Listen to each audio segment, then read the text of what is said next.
we're live. Okay, let's start.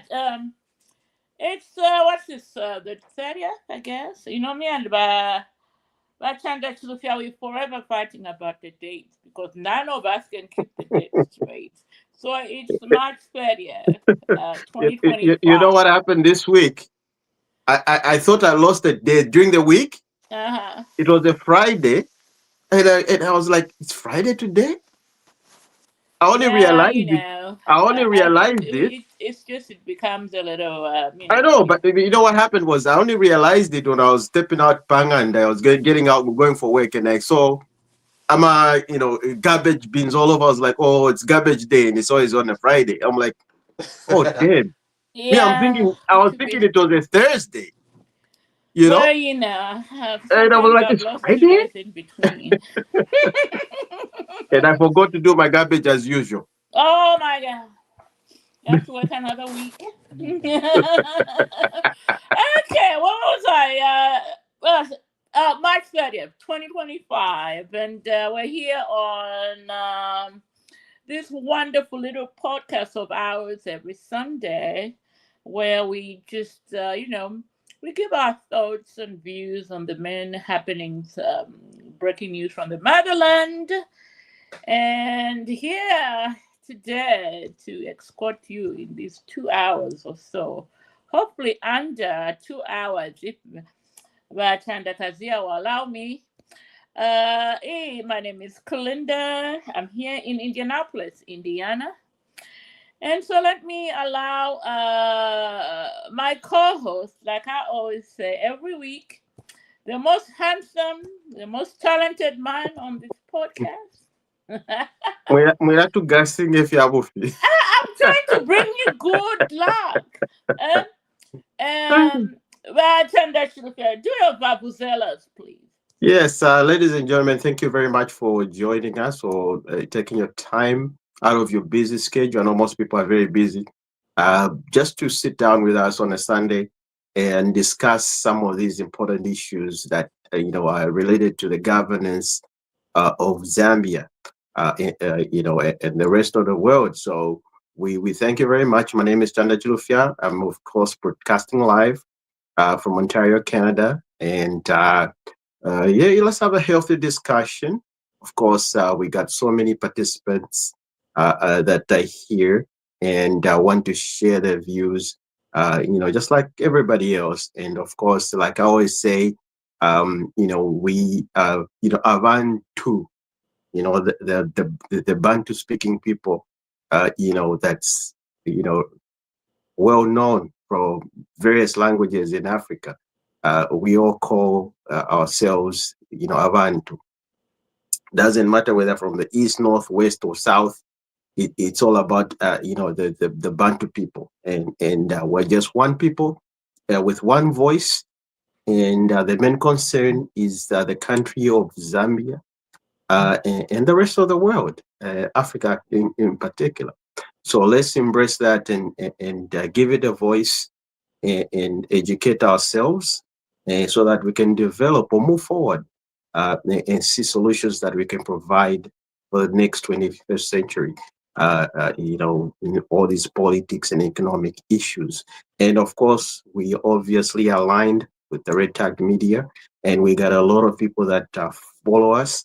And we wish you, if you can join, click, watch this, and of course, follow us, make comments, and so that you can participate in this program.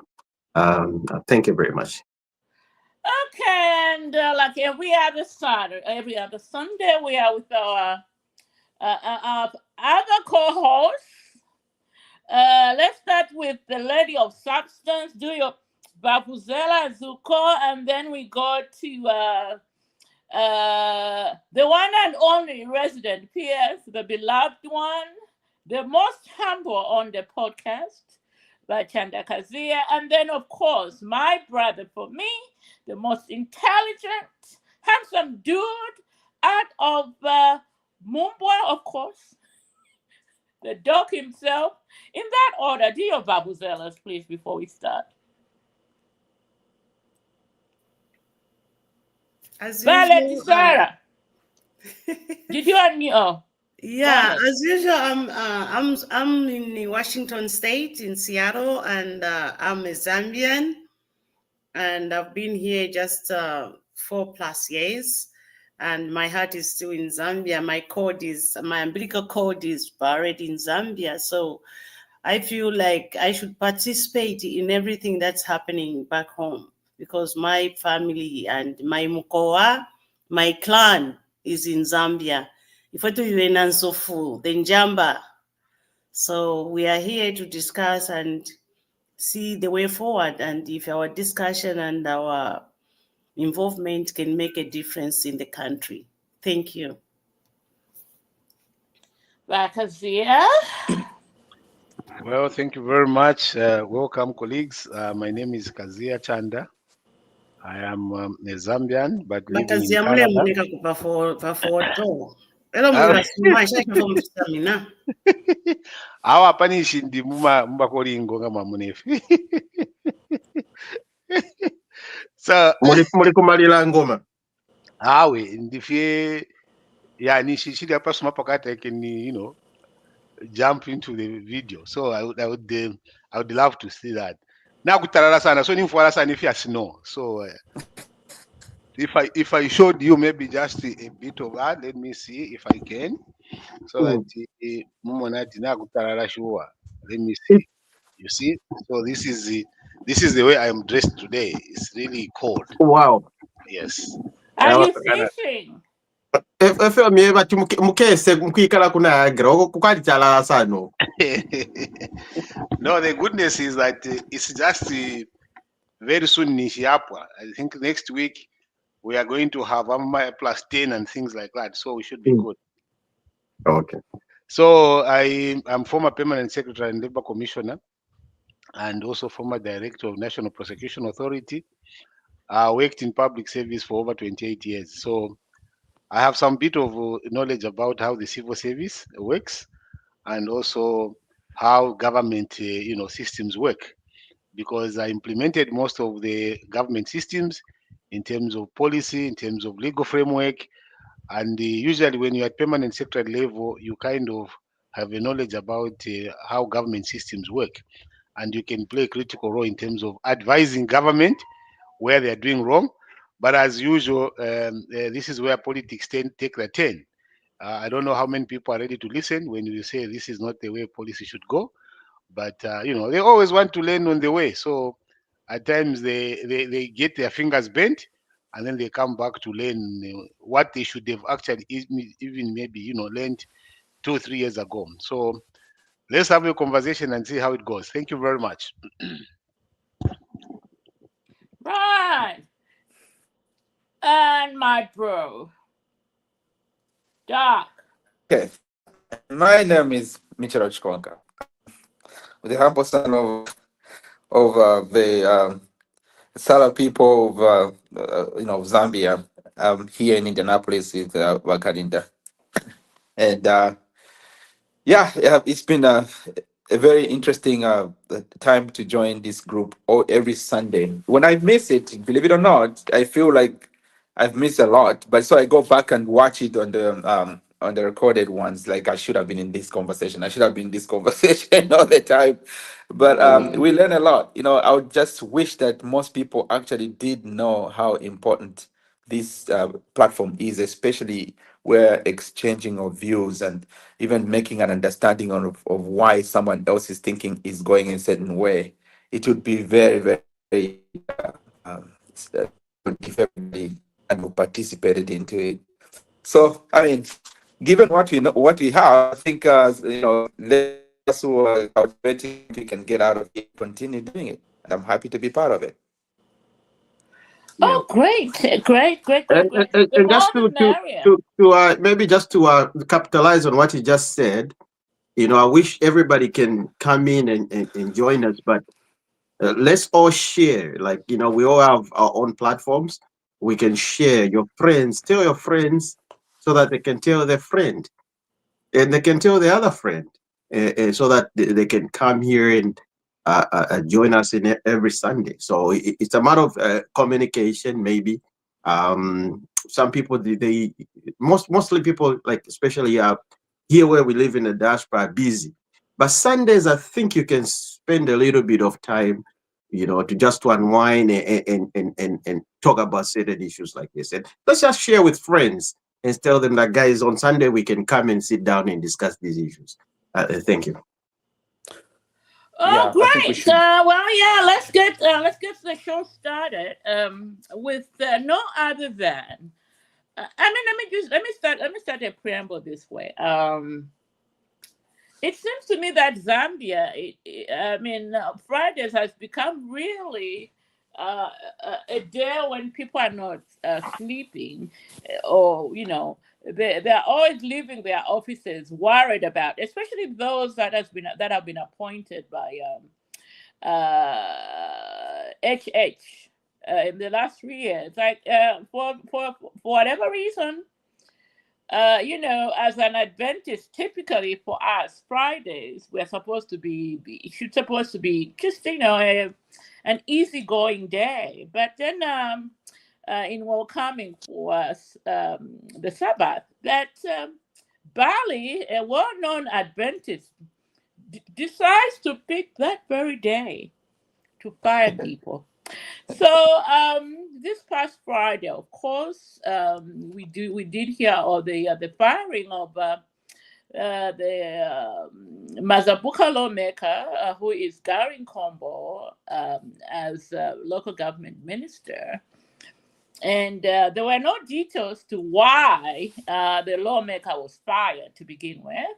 I mean, nothing new, just standard 2-paragraph letters that the president has decided to relieve the lawmaker of his duties as local government, a minister, and he has henceforth, appointed Snazongwe MP, Mr. What was his name? Simuza Woodward. The new local government minister. And since then, there have been a lot of speculation as to what happened. And then, because, let's face it, Gary is not just a small boy, like any other person in the UPND. He is the one of those that is seen as somebody to take over from the current president to begin with. We all saw his fight in 2016, 2021 at Mulungushi Conference Center, trading blows with the electoral commission, as far as the election results were concerned. So, to many, he was looked at as a hero. For everybody, UPND supporters, surrogates, even the local people on the ground. Everybody looked up to Gary, and he was seen as somebody very close to the president. His kids were forever at the community house, which is HH's home. So to hear of this firing on Friday was just mind blowing.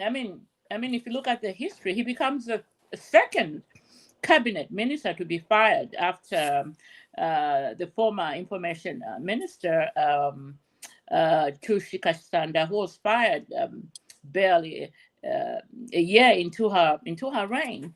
And 4 years in, Gary Kombo is out.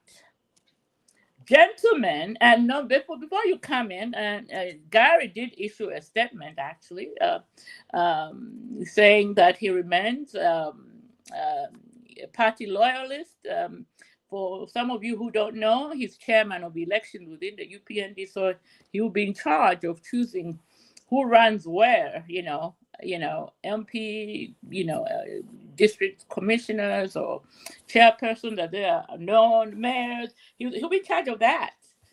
So he did thank the president for the appointment, and he says he remains UPND, and he has since called upon the opposition to hold their horses first. So that's a lot of introduction on my part on this, but gentlemen, maybe before we come in, Let's bring in the godfather of the show. Decided to show up today. The godfather. Welcome back. Yeah, thank you. I would like to thank everybody who is listening and participating in this program. This is very important because we need to work for the people of Zambia. We want to support them. And we want to be aware of what is going on. Like the issue that everybody is discussing is the firing of the local government minister, the very popular Garin Combo. Yeah, we all have memories of Garin Combo. When President HH was still in opposition, living at his community house, and he was the PF government had gone to arrest him. And I remember that day, Gary Combo said that the police, he was threatening them, if they want, they can shoot him. You know, that was one key moment where he defended the president. But the next one, the second one, which is in my memory, is during the counting of the election results. When Judge Chulu said they were going to start from Feira, announcing the results from Feira, he objected that no, they should not be announcing results that have not been verified, because our ground team was giving tallied results which are very different from what the announcement was. That way, Gary Kombo has been a defender of democracy in Zambia. However, having said what I have said, I know that the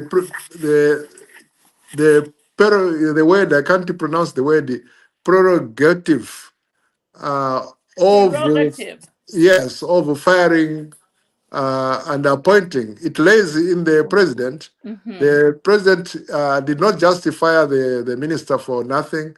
Mm-hmm. There's something that we all, at least for me, we may not be aware that it was a necessary firing. So I'm not condemning the president for having done that. That is within his right. And I'm happy that Gary Kombo has issued a statement that is going to remain loyal to the president and work with the UPND. We love him, and we welcome the new minister, but let them fight for Zambia, especially you in the diaspora, all of us in the diaspora. There are things that we fought for. Personally, I fought for democracy, integrity, and I was fighting against corruption, a lot of it which happened in the previous government.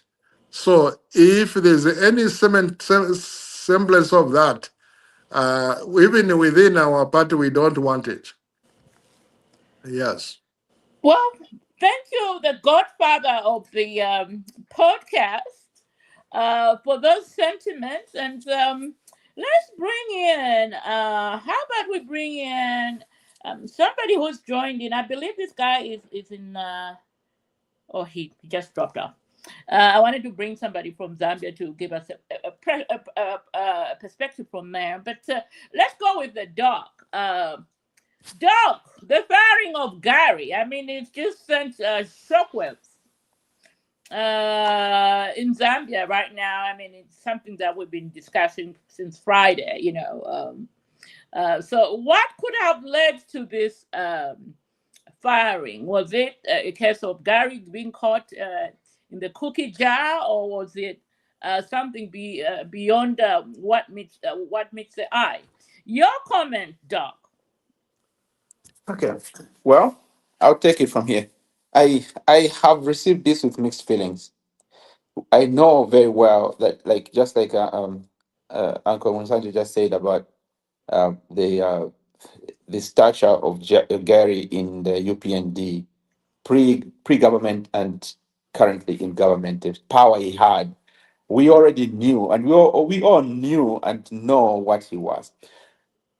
But the problem that is there is that Gary has been riddled with some kind of corrupt tendencies along the way to this day. That is not what I know. That's what I've been speculated along. Some videos are flying around anyway. I got a couple of them that I posted over. And also it's been going on even during like elections, adoptions and things like that. He had been a little bit sketchy about how he did his thing. This guy had so much that so much power and position that most of us, even to this day, I felt like he was the next after HH leaves. This is the man who we could say could be reasonable enough to lead everything else. But taking him out kind of puts a focus on HH. What is he? Why would he act in such a very drastic way? In trying to discipline somebody who is obviously, supposedly identified as is an heir to the throne. People can read that in many different ways. One would be, is he afraid of the fact that Gary shows that he's coming up next? Does HH want to extend his thing like everybody else has done it? There's constitutional changes and blah, blah, blah. Look, maybe trying to stay in power forever. Or is it because he's trying to show discipline that everybody should be treated the same way? I don't know what to say. It's confusing, and it's kind of a very strong statement he made. And I don't know how it looks. I don't know. It looks really bad on HH himself. And secondly, Gary literally is now tainted. No matter what he does, he cannot come back and be any kind of leadership in the UPND. I feel like even if at the end he's anointed to be like an heir to the throne, because of this firing, I don't know how much popularity he can grab with him. So I don't know what could have been done the right way, but I know that HH is a man of discipline. Whatever might have transpired is probably way bigger than what anybody can speculate. So I leave it there. I'm just as confused like everybody else. Oh, brilliant. And how about we go to, I know the one who laughed the loudest. When I posted that firing, the lady of substance, she has a word or two to add to the discussion. The lady of substance, Lady Sarah, your comments on Honorable Gary Combo's firing. What's your take? What is happening there? Okay, first of all, I want to say that I was so disturbed, very disturbing, because I have a lot of respect for Gary. He's married to one of our Lunda ladies who is a sister to us. He's a good father. But the thing is, I cannot blame the president, because the president has the powers to do what he has done if he sees that somebody is doing something wrong. So as much as the president and every circles that are supposed to give us the reason why Gary has been fired, they haven't given us that reason. We cannot say much about it. What can we say? All what we can say is that we pray and hope that Gary is at fault. If he's not at fault, then it's really sad, because like Dr. Chikonka said, because we were looking at, in Zambia, somebody holds presidential seats for 2 years. So we're looking at Gary. Gary is one of the people that even myself would vote for if he stood as a presidential candidate. And now to see that Gary has been fired, no matter what he's going to do, we won't have that faith and, the respect that we had for him, because we'll think like, how can he lead the country if he was fired as a minister? Mm-hmm. So I feel the way it used to happen during Kaunda era, will be given a reason why somebody has been fired or chopped off. But this time around, we are just seeing people being fired without knowing the reason, and then we start seeing speculations. Oh, Alikula, Ifmayanda. We even see pictures of Gary's homes. Gary has been in politics for a long time, and people are doing businesses. People can do businesses to build their homes as paradise. You cannot judge somebody builds a house and then have a fire that. Who told you that you were stealing? Who told you? So the president and any other person I saw on Facebook, they were saying the president has doesn't owe anybody an explanation about it. He owes us an explanation. We need to know why Gary has been fired as a minister, because Gary is one of our people that we feel he can also stand as a presidential candidate.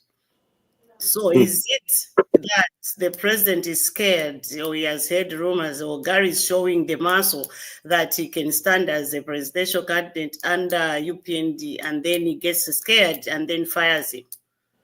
That's the question.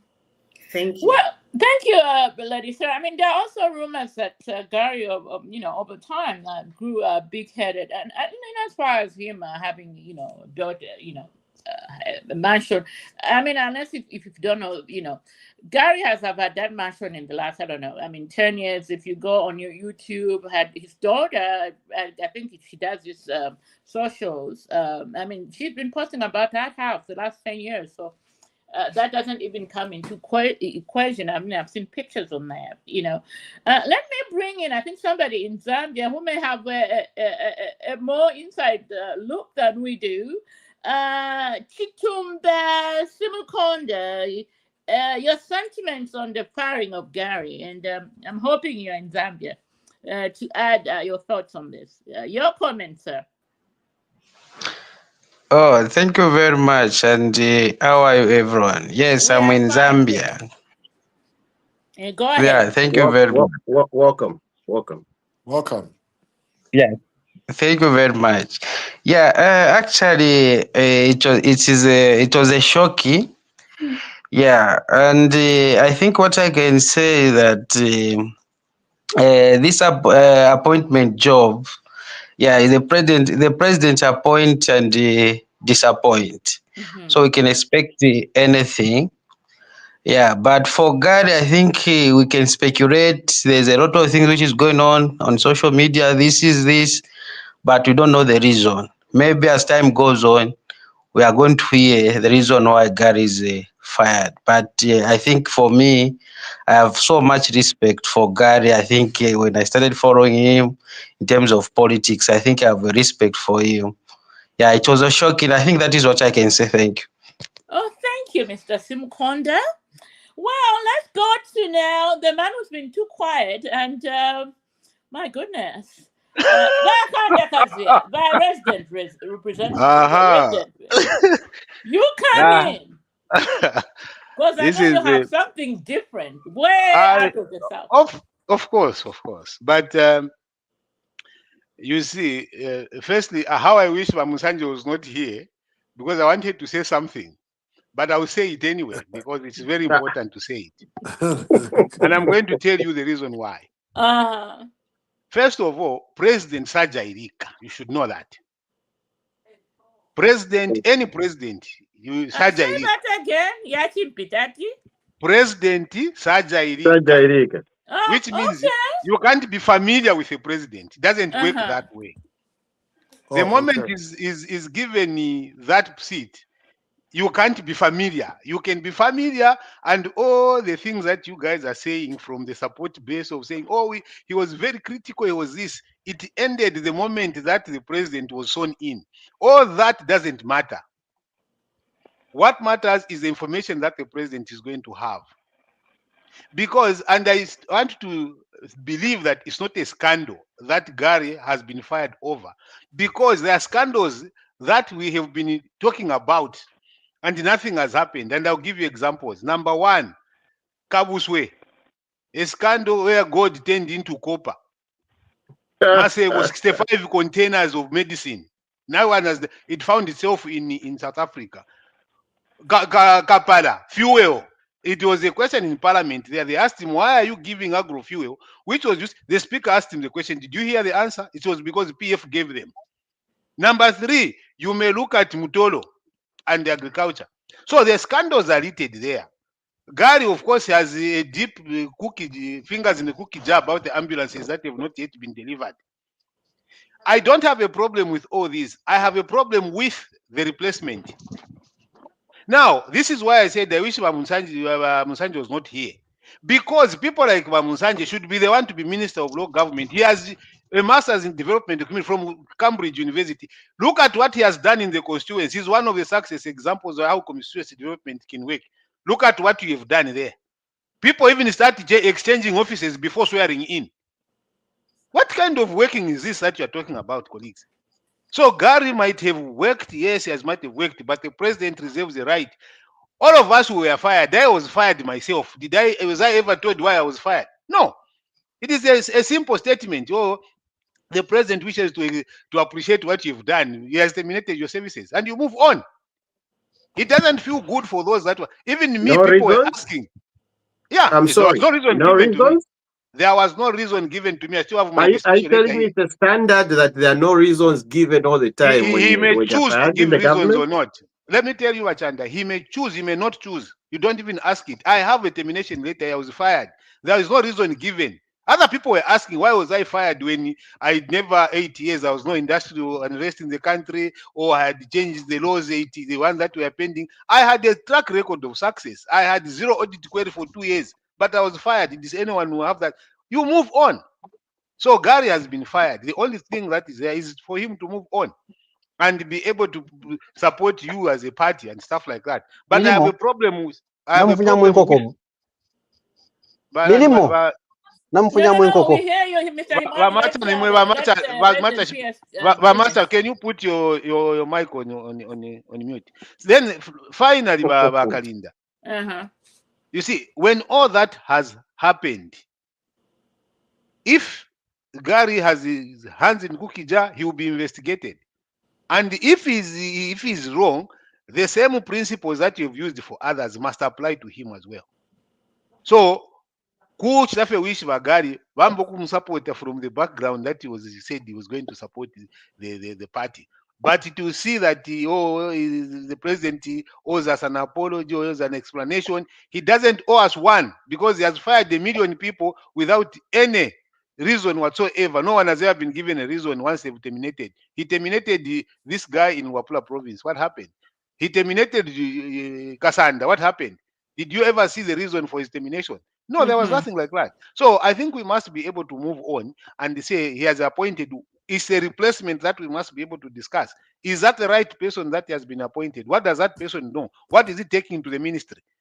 Or is it just a political appeasement that has done and given the person that is now being told that is a relative?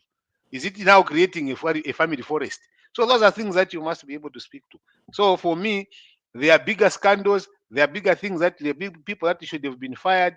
Gary Ngombo just fits in one of those, and I think he must move on and support you as a party. Absolutely brilliant, our beloved resident. P.S. Before I bring in somebody, let me do a little cleanup. Dr. Elliot Musanje, by the way, is the elder brother to my MP, the one I usually bring. I know the one you are very familiar with. They look alike, by the way. Okay. Yeah. Linda, thank you very much for that correction. But Musanje, I mean the Musanje MP, the one from Yes, I I heard that you meant for the honorable, not me. Yes, for the honorable, because you see,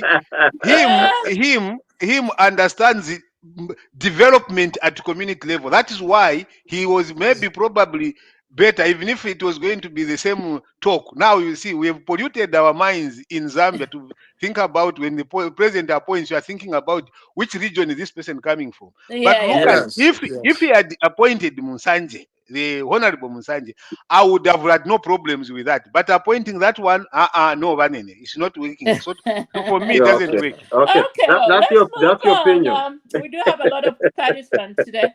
How about we bring in Mr. Mwami, who is in Zambia right now. He may have a word or two.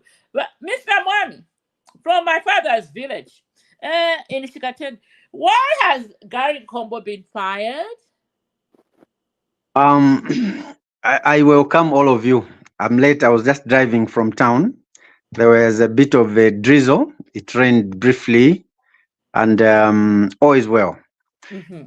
Gary, the firing of Gary, first of all, is only known by the intel which the head of state has. Mm-hmm. We may not be privy to it as the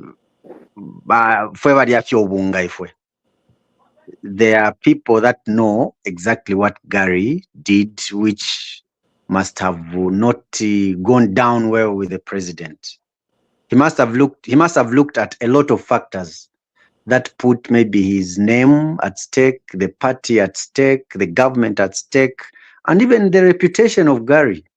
Sometimes when these people get fired, maybe they are being protected so that they do not continue doing what they are doing. It is only normal to know that when you are appointed or when you are hired, what waits for you is to be disappointed or fired. Mm-hmm. But Gary's case attracts a lot of sympathy from us UPND members who looked at his contribution to the party. Yes, he did his best. He's not a sacred cow. And when it comes to being disappointed, we feel maybe there could have been a way of sorting this out. Maybe whatever I did, if it could be handled administratively, much better. But again, we don't know. So we can only speculate. But it must have been at variance with the head of state, especially his desire of wanting to rule the nation by rule of law. Maybe he Right. could have broken one or two laws. I yield. All right. Now let's bring in the only dog I know in Puerto Rico. Doc, welcome back. Your comment on Gary's exit from the New Dawn. All right. Thank you very much. Like my brothers just said, and most of us actually in UPND have a lot of respect for Gary, and to me, my respect for him will not end just because he's been fired. I think he's a very brilliant man who has contributed immensely to the country. I remember he really put. Remember the last elections where there was an Ingalato by the Electoral Commission, and Gary was on top of them trying to make sure they don't do the thing they did in 2016.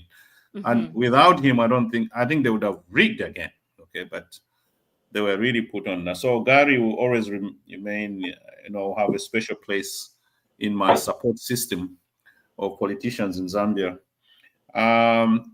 So he's firing, okay? His firing, of course, has surprised most of us. And to make it worse, the lack of official explanation has led to... Hello? Yeah, let me mute some people. Go ahead. Oh, okay, yeah. The lack of official explanation has led to various interpretations, especially the Calabas and all the Sean Tembos and all that. And I'm glad that Gary has openly come in open to continue supporting our party and the president, and just to make sure that all those speculations and all those invitations by the oppositions end. Because for them, what came to their mind immediately was to to make sure that they grab him as quickly as possible, and they start running on the platform to say, yes, he's joined us. But yeah, he stated that he will remain loyal to the president and to the party and to the nation at large, which was a very powerful statement by Gary. Some people say his political career has ended. I disagree. To me, actually, it's just the beginning of his political career. Why do I say so?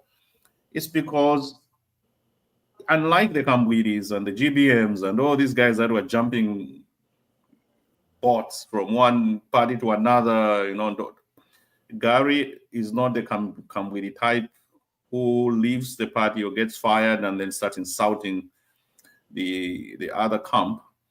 Gary has done something very, very special in the sense that he has immediately stated that he will remain loyal to the president and his party. And so it's unlike the Kambwidis when they were fired. The first day he's going to say, I know him, I've lived with him. If you want to ask about the crocodile, ask about this type of thing. The following day after being fired, he has a press conference denouncing the party belonged to the previous day. So Gary is different from the Kambwidis. So his political career is not ending anytime soon. And to me, it's just the beginning. Now, what are the implications for his firing? In my view, there are two main implications that I see. So the unexpected reshuffles, and this reshuffle has been very special in the sense that Gary was fired and immediately replaced, which was to me, it was a little bit, I don't want to say weird, but it was unusual for the president to do that. Because I know that when my president fires somebody, takes or transfers someone from the department it takes many, many months to replace him, because I take it that he's analyzing the candidates or the replacement. So it takes a long time to replace somebody. That's the characteristic of my president. But this time around, it was immediate, which was to me, it was very, very unusual for him to do that. I thought it would take some time to find a replacement. The way he did it with that Foreign Affairs and the Justice Minister. But this time around, it was instant. Now, there are questions that some people ask about that instant replacement of Gary. Does this really affect the public potential view of our government structure? Is this going to continue where you fire somebody now and replace him within minutes? The other thing is that I think is happening is us as members of UPND, we will start questioning about the UPND internal dynamics as the party. Does it really tell us that the internal structure is still solid, or are there any cracks in our party's internal structure? So me as a UPND supporter, I'll ask myself that question to say, does this affect the stability of my party internally or not? But I hope it doesn't. And in the future, all I want to see is the continued stability of the UPND party, because we don't want to go into 2026 fragmented. It's not good for our party. But yeah, what I hope to happen is that Gary will remain in our party, and Gary will remain, will continue contributing to the party's growth, because he's really an asset for the party, regardless of what reason behind this firing. To me, he still remains an asset to the party. We cannot let him go. He has to remain with the party. He can contribute in other avenues. He's still our beloved Gary. Of course. Thank you. Thank you. Thank you, Doc. Well, let's move on. Let's move on along. Hello, Wakalinda. I have something to no, say. I have a few people who have not. Before you come in. No. Let have a few people who have not added anything. Wakalinda, Haven't added don't anything change the as rules when people have something to contribute. Don't do that. No. Here, But I haven't added anything. When something has been said, we I always hear no, you. Wakalinda. We always have even 1 minute of a summary, or even 1 minute. No, I'm not submission. giving you a minute right There's now. nowhere where you have. No. You come back. It'll come back to you. Just hold It your shows fire. that someone has been caught in a cookie jar when you behave like that. No. I'm telling you, You've already made your submission, Wakazia. This is the first you've made time. your submission. This is the very other first people make time. submissions. This is the very first time that you're going to behave like that. Anyway, go ahead. Yes. No. You are running away from critical questions. And No, we're not running. The program is still going on. I want to ask a question. I want to ask a question, Wakalinda. You ask when the I want to ask a question. No, let the other people contribute. Then you can. No, I just want to ask a question, and then people can contribute. It's no. Then it's just gonna go into Bentobe. We are not. No. It's not someone to answer now. Maybe they can answer the last. But Can we bring in Bakalapa? Wait for your question. Okay. Mr. Kalapa Super. We are talking the firing of Gary Combo. Your take.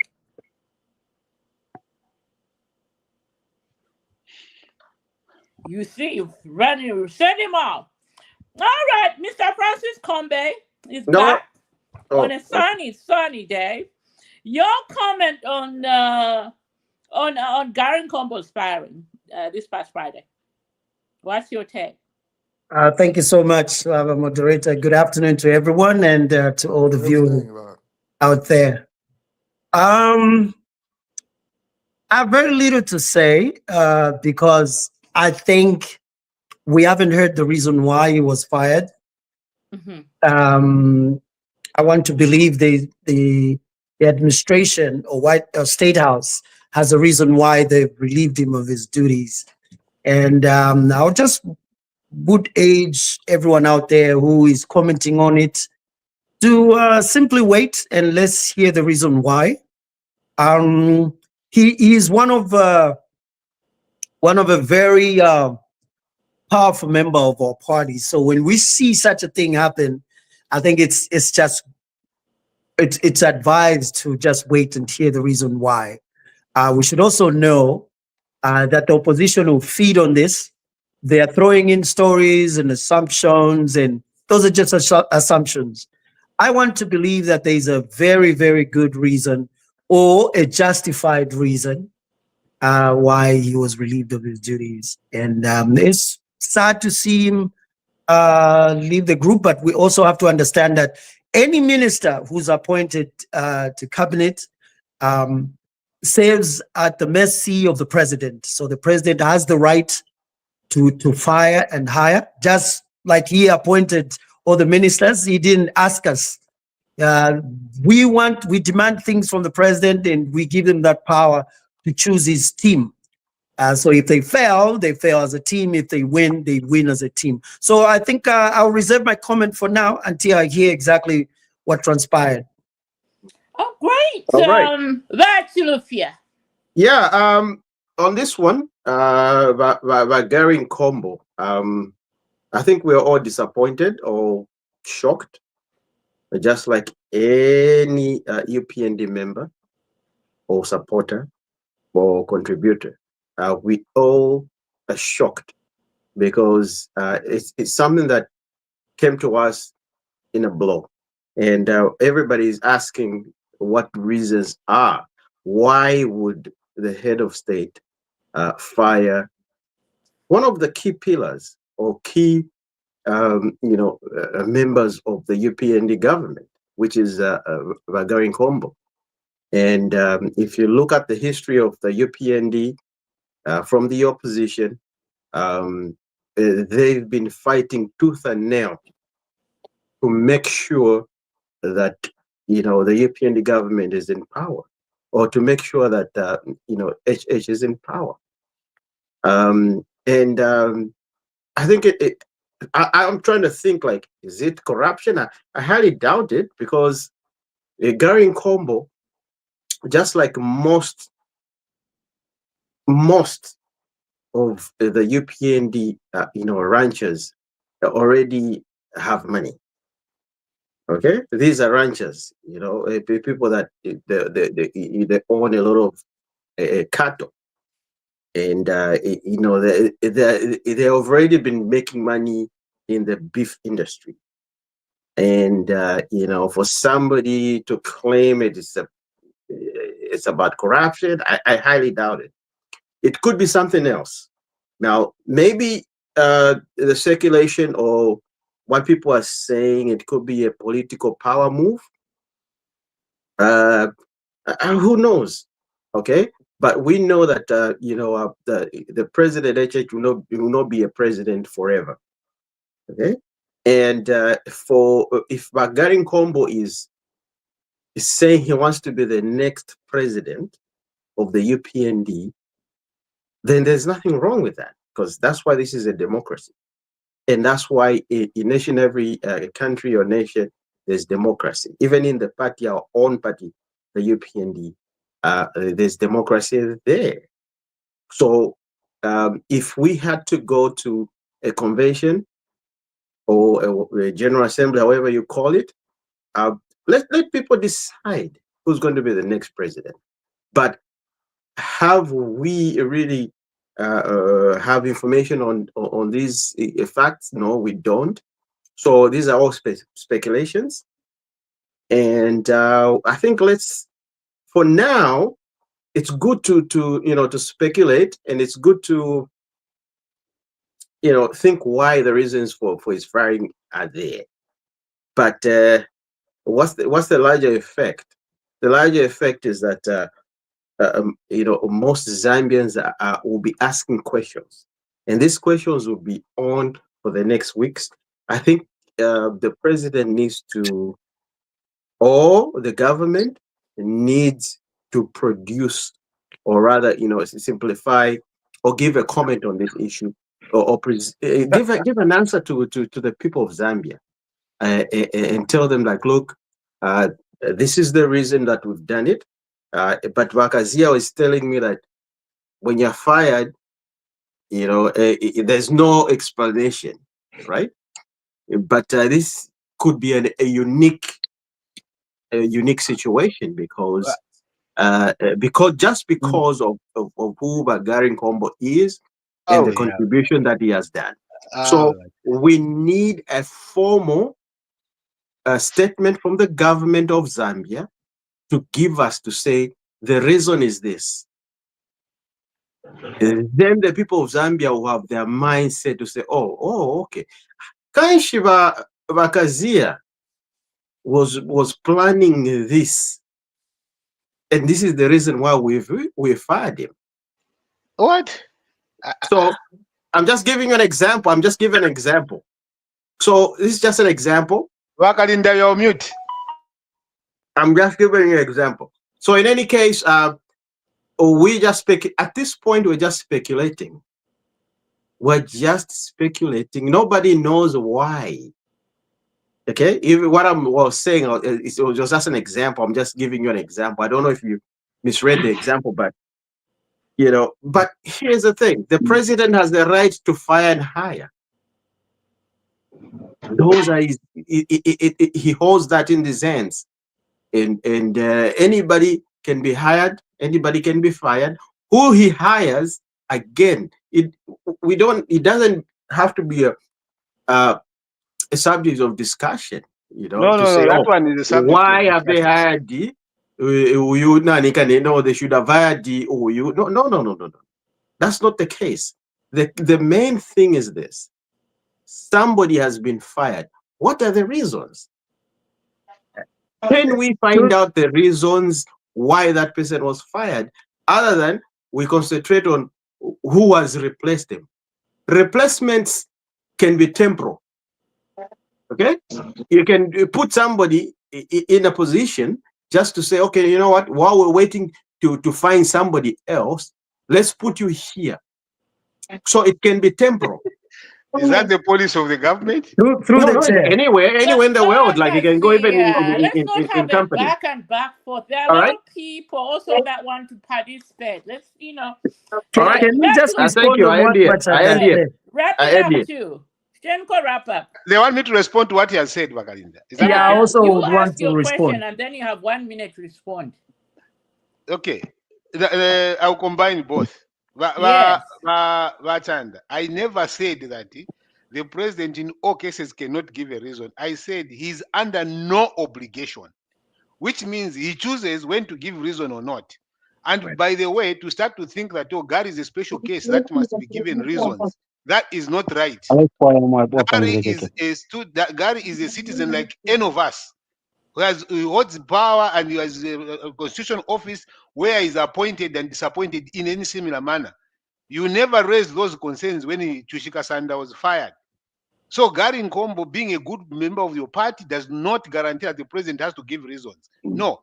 If we have to give reasons, yeah, he can give reasons to the party structure and the party should be able to communicate. But under this time, I'll protect the presidency right now.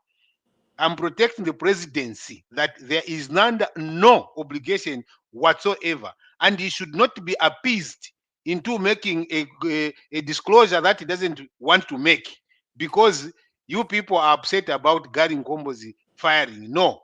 And like Vachikonka said, Vachikonka raised a few things here that, you see, if we're going to play by the same rules and the person who is fired, it becomes very difficult to get a turnaround unless it is known.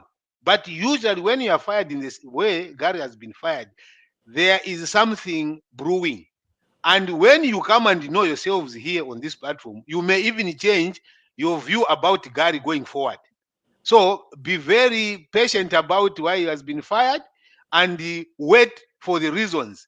Don't rush into blind patriotism of confirming, oh, it's very good, is this, is what. The president is aware about what we are saying here. He is aware where God is coming from and what he has done. I'm telling you, it's not an easy decision when you see the president do that. So I think for this conversation, I would say wait until you see what is actually happening. When I said that he should have appointed this, a person appointed by the president and is coming to save me as a citizen, I have a right to comment on the quality of that appointment because I'll be paying that person through taxpayers. So people have a right to say. And number two, it is that under this conversation that we've been having about youth and women empowerment, then you go and appoint someone else, and then you come back and say, let's change the constitution to have more women and more youth. How do you reconcile the two? That is my submission. So for me, Bakalinda, I'm not commenting any further on this. I'm telling you, wait until you get to know the details of why he's been fired. You may change your perspective altogether. So I endorse what Vachikonka had said, and let's see how it goes. Doc, the godfather of the podcast. I know your lips were moving there in the background. You have something to say. Yes, ahead. yes.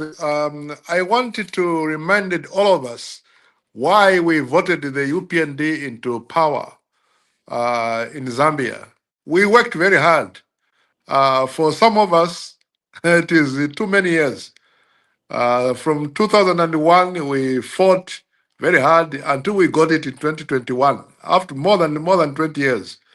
Now, we put UPND in power for one, amongst other things, to create and uphold transparency and accountability. And I think the president is one of the very serious people to uphold those virtues of governance. So we are going to talk all we can talk because we really don't know what happened.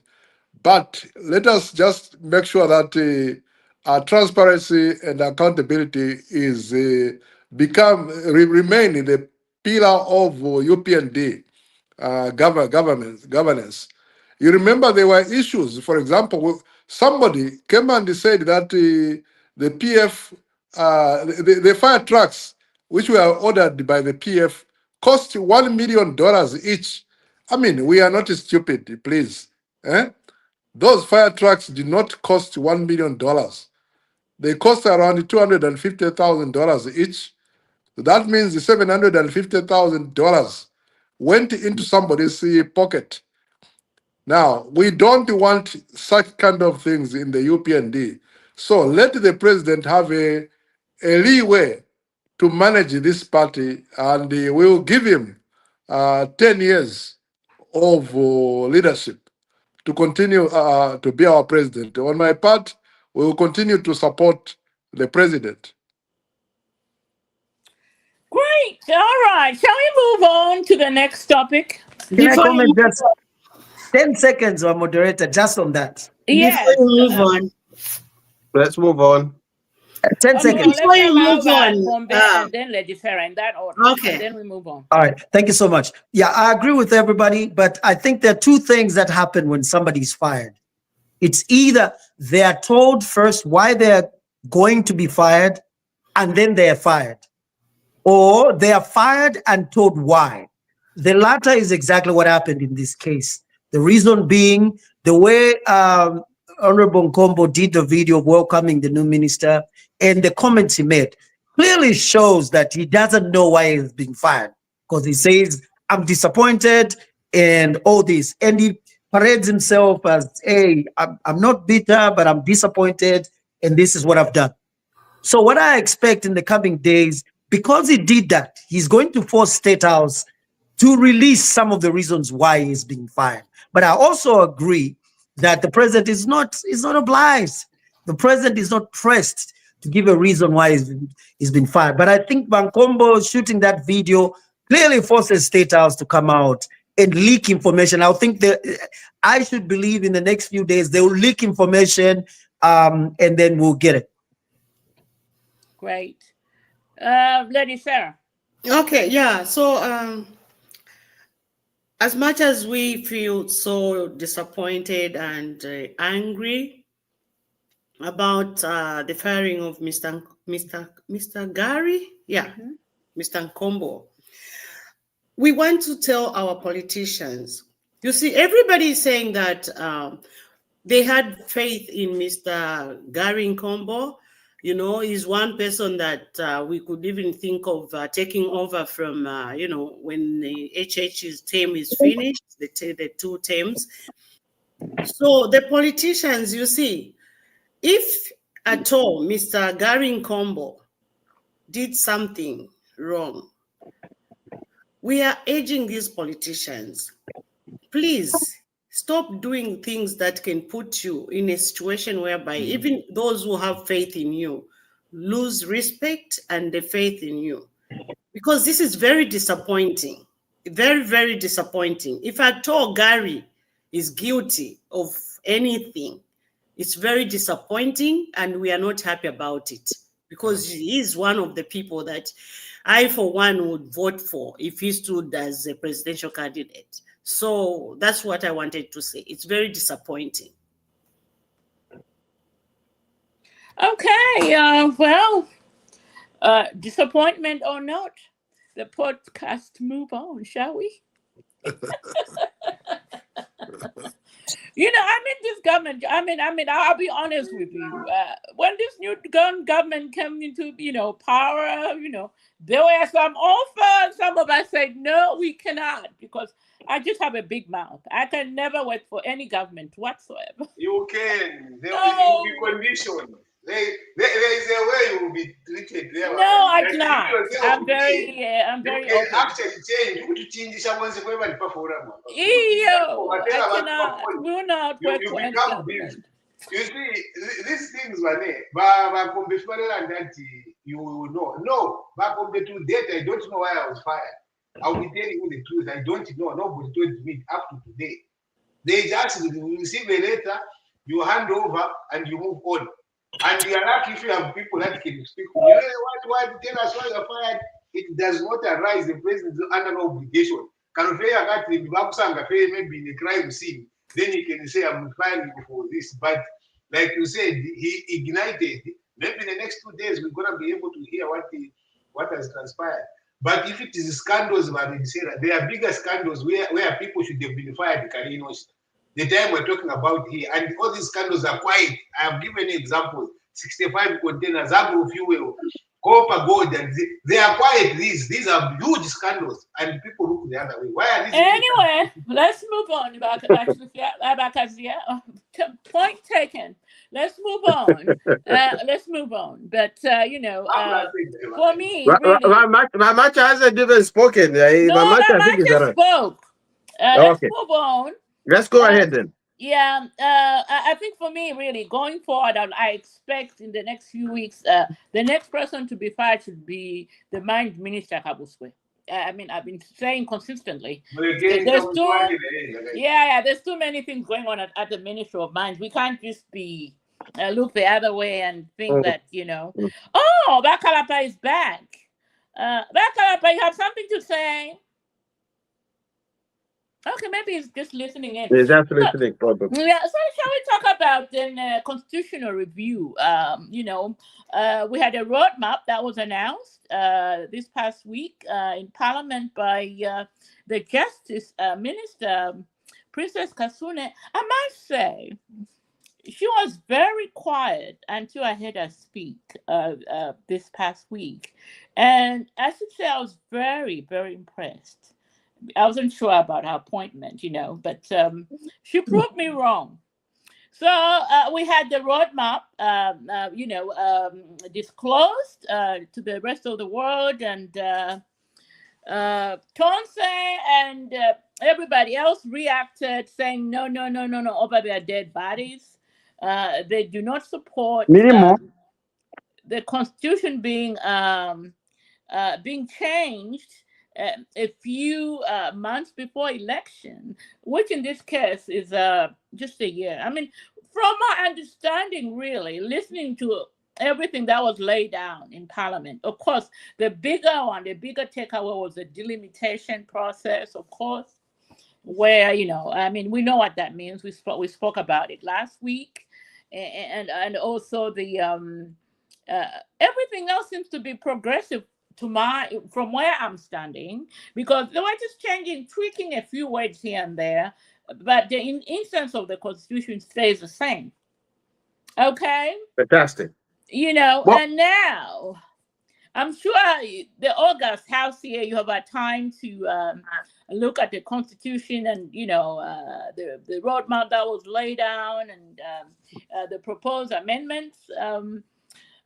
Your comment, and I'm going to start with somebody with a sober mind who brings us closer. Well, here, Bakalinda, before you go that far, if you can allow me just to give what the roadmap is. No, I was actually going to bypass you and allow Bakombe. Bakombe has more details on this. Before you come in with whatever is going to be left behind. But I would like Bakombe to lead on this one. And there's a reason why. Bakombe, take it away. Oh, thank you so much, moderator. Yeah, it's an interesting time we're in. And I think whatever things that the opposition was throwing out, really, they didn't find them in the amendments. They were praying so hard that there was an amendment that gave an increment in the tenure of the office for the president. They were banking on that so that they hammer the amendments from 5 to 7 years. They were saying it's not there. So they don't know what to do now, because most of the stuff is great. The one thing they're fighting is the delimitation amendment. And here's the reason why. Right now, there's no opposition. The PF knows that, Tonse knows that. So they're looking at, if this thing goes through in Parliament, chances are so high that almost 90% plus of the MPs that will be increased to the 156 that we have will go to the UPND. That is something they cannot stomach, because they're not ready. They have no candidates, they have no message, they have no leaders in their respective parties. So they know, if, say, for instance, 100 MPs are included, most likely 90-something, 95% plus of those MPs that will be voted into power will be UPND, because they have no message. So I cannot understand the political side of this thing. Now, the UPND has a lot of work to do because of the rollout, the way they rolled out the whole thing. They should have started, like we said in the previous program, they should have started with inviting stakeholders on TV before even State House talks about it. So they have joined this thing, and people are saying there is not enough time for people to discuss these things. There is. The process, nothing is being skipped. Everything is being followed. They have told us the roadmap. We are talking about it. The next thing is it'll be put in Parliament for debate. The administration is not saying this is concrete. No, they propose this. It can fail, just like Bhutan failed. So if they believe in democracy, then let it fail. Then it will go to Parliament. The parliamentarians will debate. Eventually, we'll vote. But it's a long shot. They have to convince more people. If I'm the administration, if State House is listening today, send more surrogates every day. Talk about the amendments. Send different people to talk to the people and tell them why they should do it. And also, like we suggested last time, do this even in our local languages, not just English. Zambia is not just for English speaking people. Break it down to the language that people in the rural areas, people in Shangombo, people in Kasama, people in Luapula will understand what you're doing. If you don't, the opposition comes in and they explain this thing different to the population. The population of Zambia. So it's a tall order, but I think we can do it. It depends upon what kind of strategy the UPND goes with. Great. Now that you come in with your points.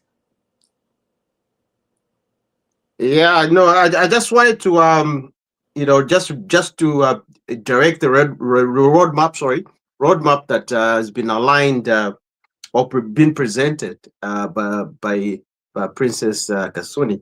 And she's been brilliant in Parliament and brilliant in many sectors. And actually respect her very, very, very, very much, for being in that position. So if you look, okay, there's a roadmap, an actual roadmap. Okay, so the first thing that was done, she presented it in Parliament. Okay, that was the first thing, 26 March. And then second, okay, 22nd April. Okay, that's the second stage in this in this whole process. Okay, there are going to be an electoral reforms committee and a report on the limitation of constituencies. Okay, by elections in terms of women, youth, and in the physically disabled people. That's going to be done on the 2nd of April. So this is the roadmap now, a real roadmap with dates. So 22nd of April, that's what's going to happen. Okay, so these are issues that you can discuss, okay, or we can discuss. Number 3, 23rd of April, between the 23rd and they will now just start defining what the bill is. Okay, after all those discussions, they start defining what the bill is. Okay, so number 4, then there'll be publication of the bill for consultation. They will publicize it for consultation, meaning all stakeholders need to come in and you can start talking about it and debating on what's gonna work and all that stuff. On the step number 5, which will be like 24th of June. Okay, there'll be that. Once it's been discussed, it will be introduced in Parliament on the 24th of June. It's going to be introduced in Parliament. So you know what happens in Parliament. So step number 6, okay, there's going to be a select committee that is going to examine the bill, and you know how it works in Parliament. there's always a select committee that deals with these issues. And this, there's, it's the UPND, PF, everybody independent, they'll select people and they'll discuss these issues. Okay? Seventh step, 24th June. Okay? Oh, sorry, July. Then they'll go back to Parliament and present those reports. Okay? So, and then 8, which will be, the second reading of the bill. And then July, the ending of the bill, July 25th. So we're looking at July 25th for all this whole process to be completed by July 25th. So the roadmap has now been given, because people were asking us, where is the roadmap? That was the bone of contention. Like, there's no roadmap. Well, the roadmap has now been given to the Zambian public. People can go and see it. It's there on the websites. It's there on the Parliament website. You can go and retrieve it. You can see it for yourself. And it will tell you much detailed, elaborated details than just what I'm saying here. So this process is in tandem, and it's in a way of which our Zambian people will need to know. People are saying, like, why are we rushing it before the elections? There's no rush. And there's no, like everybody else is saying, all the scholars are saying, there's no right time to do an amendment in the constitutions. Like, there's no right, like, it can be done today, it can be done tomorrow, it can be done even after elections, but we still remain with the same things that we're discussing right now. Okay? So there's nothing wrong or nothing sinister with this, what is the bill that we're presenting. There's nothing sinister about it. Okay? It's only in the opposition's mind, because they're used in presenting sneak laws, or they'll come up to say, oh, this is what I want to do for the Zambian people, but they'll sneak in certain laws that are going to disadvantage the Zambian people. But this, if you look at the whole thing that the current government is saying, is this is going to advantage a lot of Zambians, youth, emisepela, the disabled. Okay? Why would anybody want to be against a bill like that? And the bill is there for you to go and see what they're telling you. This is what it is. Sorry to cut in. I think the most important thing is not really to give us the blow up the day-to-day, of what the roadmap will look like. I think most people want to know about the actual amendments that are in the, in the proposed bill itself. Things well, like, that's what I was saying. That's what I was saying about. What people are before talking you about, cut me, what do off. we mean when we say delimitation? Mm, What do we yeah. mean when we say we are going to include this? What do we mean when we say, look, in 2026, our presidential petition was thrown out because of Article A and Article B, and what we're trying to bring in is this here, this, that. I think that's what people are interested in. Yes, Because that's what I'm saying. If we stay on the roadmap, it's going to be, we are losing people in translation, if you know what I'm trying to say. No. People need to know what the roadmap is. Yeah, well, what is that's the part. meat? People want to hear what the meat is. Yes, of course. But I was going there before you interrupted me. My last statement. Summary, because you've been at it for 5 minutes. I'm reading other comments. So, but here's the thing. In a nutshell, I think we need to. There's so many angles that we can look into this issue of the constitutional review, delimitation, like I was talking about in terms of segmenting certain constituencies that are larger than other constituencies.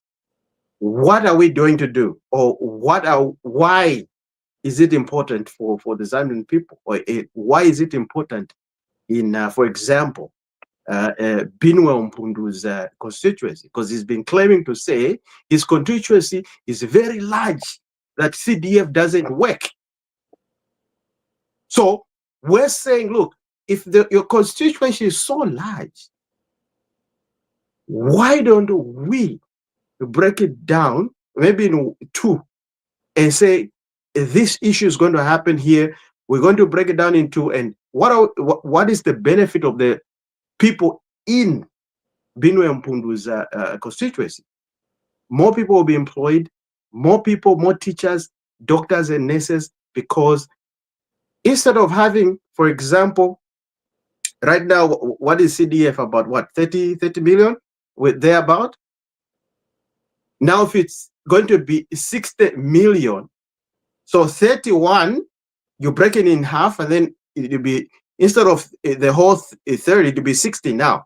So meaning the other places where he was lacking, more schools will be built, more hospitals will be built, more teachers, more people, more students will be, yeah, a lot of the local people in the constituency are going to be employed.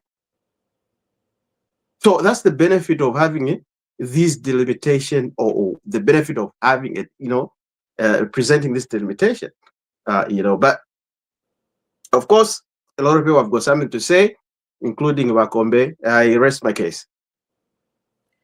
All right. Let's bring in Wakazia. I know he has a lot to say. Yeah, I think I have. For me, first of all, the confusion in the messaging. You had the president say one thing, Amasaka comes to say the other thing, Minister of Justice comes to say the other thing, Minister of Foreign Affairs comes to say another thing, on the same topic. There was no coordination, meaning something is wrong in the way you're planning. People should never come to ask about the roadmap after you've announced. Then you come now, go fishing for the roadmap. Then you come and bring the roadmap and say, well, now this is the roadmap that we want you to follow. Where is the rush? Why are we rushing?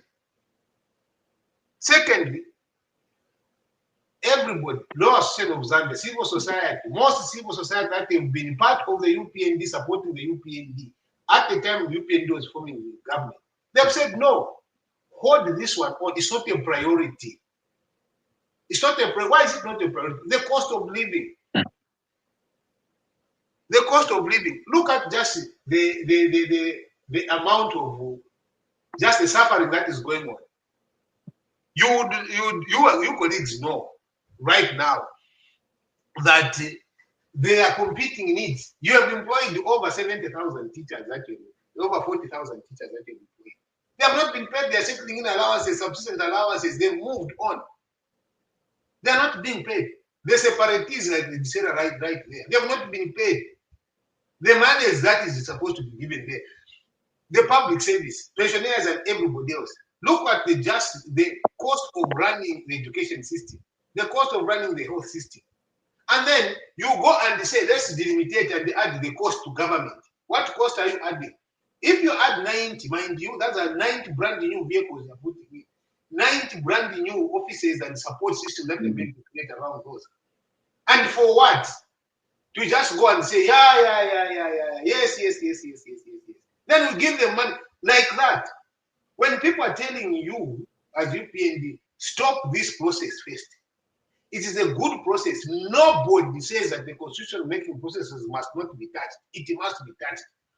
The timing and the competing needs that the country is struggling with does not allow it. What is the cost of actually this roadmap that has been given? How much has been put together to say, okay, is it a $2 billion put together to say this is what we're going to use for the constitution process? Was it part of the budget? The rush that has been there and say, oh, within this month, 2 weeks, 3 weeks. What if they cannot agree? How do you go about it? Meanwhile, you've even put the date when it is going to go to parliament. The constitution making process is not something that you play around with, just like you wake up and say, oh, this is a roadmap which was crafted, I don't know when. And you see, as you colleagues that are in government, stop this issue of when people tell you, when Zambians complain, you say, oh, this is our opposition, PF, never share, never share. Even some people within the UPND are not for it. But it's like in Gawalanda, when you are UPND, then you are labeled with PF. Anything that is saying no is PF.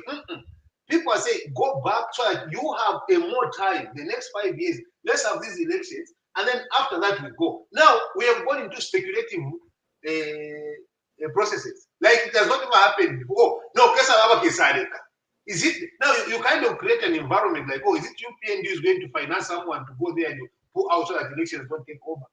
So the question for me, it is not the process, it is what is attached to it. The cost. That is, look at also the size, even the size of the chamber where people are sitting. It's crowded. You say people now, let's put them there. These are service institutions that you are going to create. I have been in parliament. I know how they sit. I know what they debate. I know the aftermath. It is about political interest rather than national interest. I would not agree that this person will come and say, oh, this is because of national interest. No. If you want to make a road right now between Kasempa, if you want to make a road between Kasempa and Mufumbwe, it has nothing to do with education because the government system is there, the ministries are there. This issue for front, in conclusion, this system of trying to front a plan which is not backed by finances is wrong. Stop this process. It's not adding any value. What's After the election. All right. I hope the colleagues that were speaking in the background would allow me to do the same. May I come in? May I come in? Yes, Papa Band by Mommy, I hear you. May I come in? Okay, Panel. are you Panel. okay? Let's now go to Mr. Himwami and then we'll go to Danny Dog, Lady Sarah. Panel, I have a question. Panel, I have a question to ask. Okay, can you ask your question at the end if you have nothing to say? No. I have a question to ask over this same thing, the same constitution thing. Hello? Go ahead. Yeah, ask your question. Yeah, go ahead and ask your question. Yep. Hello? The network. I'm having challenges. Hello? We can hear you, Ramaja. Okay. Is there a stage in this roadmap, or is there a station in this roadmap that has been left out deliberately so that maybe the UPND can have an upper hand over it? Because what I know is the process will protect the content.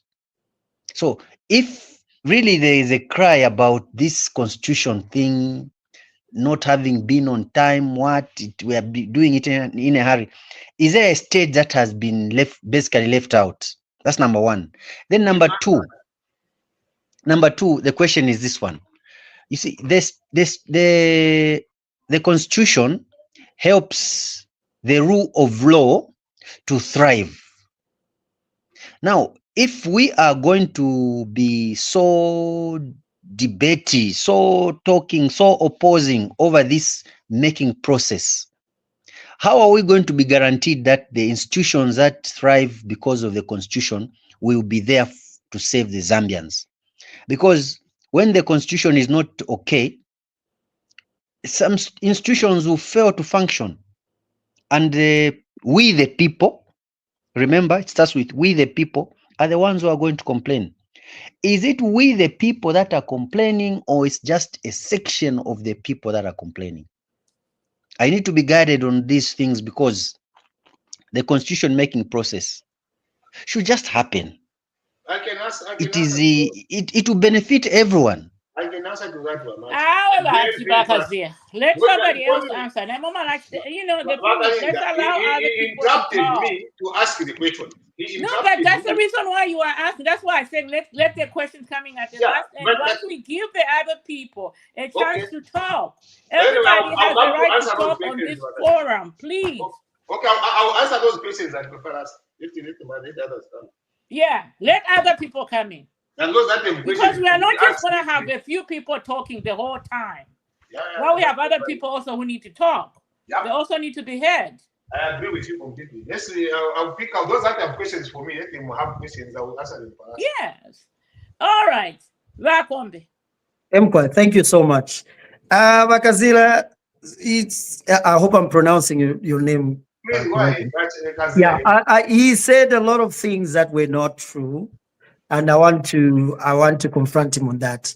Yes, I'll be very quick in my response. right. One, he says pensioners are not being paid their money. There are delays. That's a lie. We came in and all the people who retired in your administration have been paid. So we don't have a problem with pensioners. Two, you talked about teachers. Teachers are still getting paid. So that is also a lie. Three, your main worry, you kind of focused on where the MPs will be sitting in parliament. Are you serious? You are worried about how much it's going to cost. It's genuine, but I'll explain that. To me, it's like you have a disease and you have more patients, and somebody wants to bring in more doctors. And your argument is, where are those doctors going to be living? That shouldn't be your worry. The reason why this delimitation issue will thrive when the administration takes it to ECZ and makes the case is we have found so many bottlenecks in the distribution of CDF and even in the usage. If you look at the reports, how many constituencies returned the money because they didn't use it properly? That is what the president is looking at.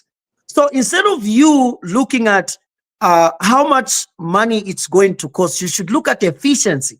Because if the 30 million is giving contracts to maybe 10 people in a constituency, it means when that constituency, for instance, Katua, which has 56,000 people, is divided into two, now it's more people in the last constituency that will get jobs, that will get contracts.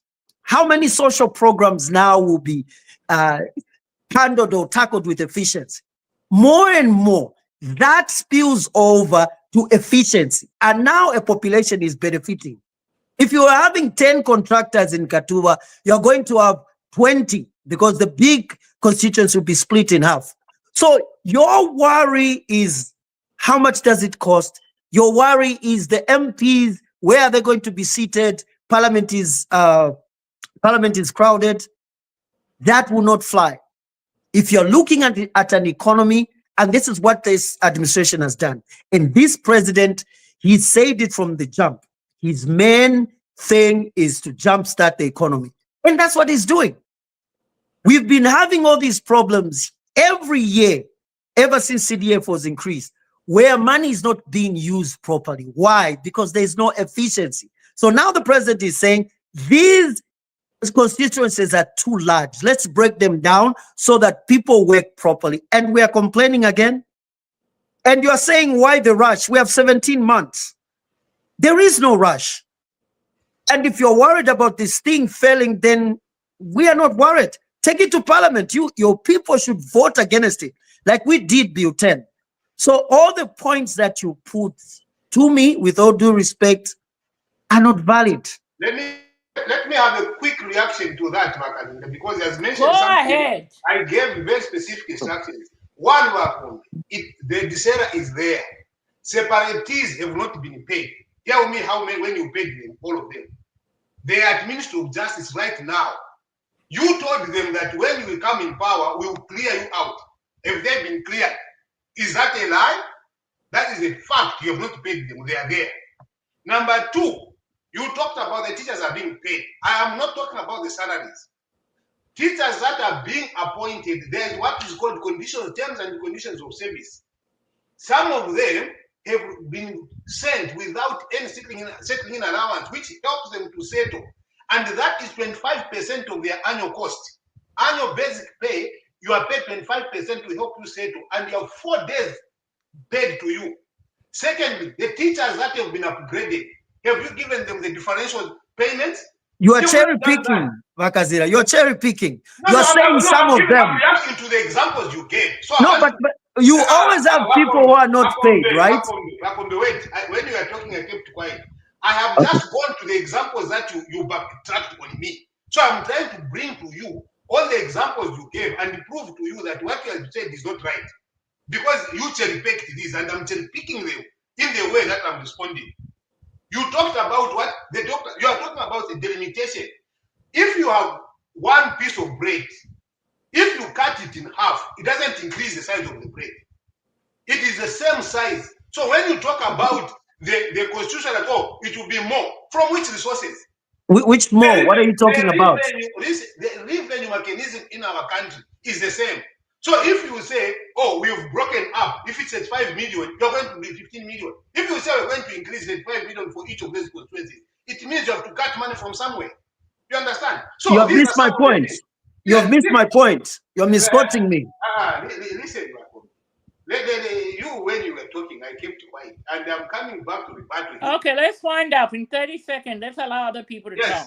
Okay, maybe I should end there. So for me, the issue of delimitation is important, but also it should go with the growth of the economy. The way that you're going to put resources in those constituencies, not cutting them up for the sake of cutting them up. How much revenue are we generating in the country right now to go into these service sectors? Right now, the public service is brought in. What percentage of GDP are you paying in terms of salaries? But why are we cutting them up then? Do you understand why the government is trying to cut down certain large constituencies? You are cutting them down. Why do you want to cut them down now when you don't have the resource base? Yeah, I'm asking you. If you don't know, then I'll tell you. No, I'm telling you that the resource base is the same because you give me the budget. It's not the same. Listen, it's not. You have given me what the budget is for the year. So no, Bakazira, if Katuba is given 30 million, right? Yes. The entire Katuba, 56,000 people given 30 million. Yes. If Katuba is too large and it's cut into two, right? How many millions will be in the last Katuba that they had? It will be 60, right? Yes. Thank you. So don't you see more money coming in the same area with the same population? Okay, don't you see that? Here is what I don't see. And I want to be very clear with you. No, do you see that? Do you agree or you don't? I agree on the principle, but this is what I don't see.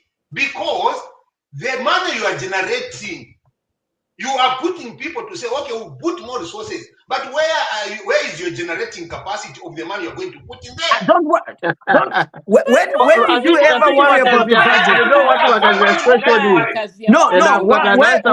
When did you ever worry about the source of the budget? Listen, me, I'm worried. Me as Kazia here, I'm worried. Why are you worried? No. I think worrying about where the money is coming from, Kazia. Vamashina. You have not paid the teachers. You have not paid the Vamashina. Umfweni Vamashina. Iria Shiria Indalamoko Shalafuma is neither here or there. Correct. No, I don't. No, because you don't ask the critical questions, you avoid. No, but which critical question? Where the money going to come from? When you say I shouldn't worry where the money is going to come from, what should no. worry? Are you planning on sponsoring the budget? No, listen. I don't need to. I'm paying the one who's giving me a budget. Vakazia. Mwefumu, umkweni. Mwe wantu wakwalesa. Na mwipisha question yako batinda lama shikafu makwisa. Okay?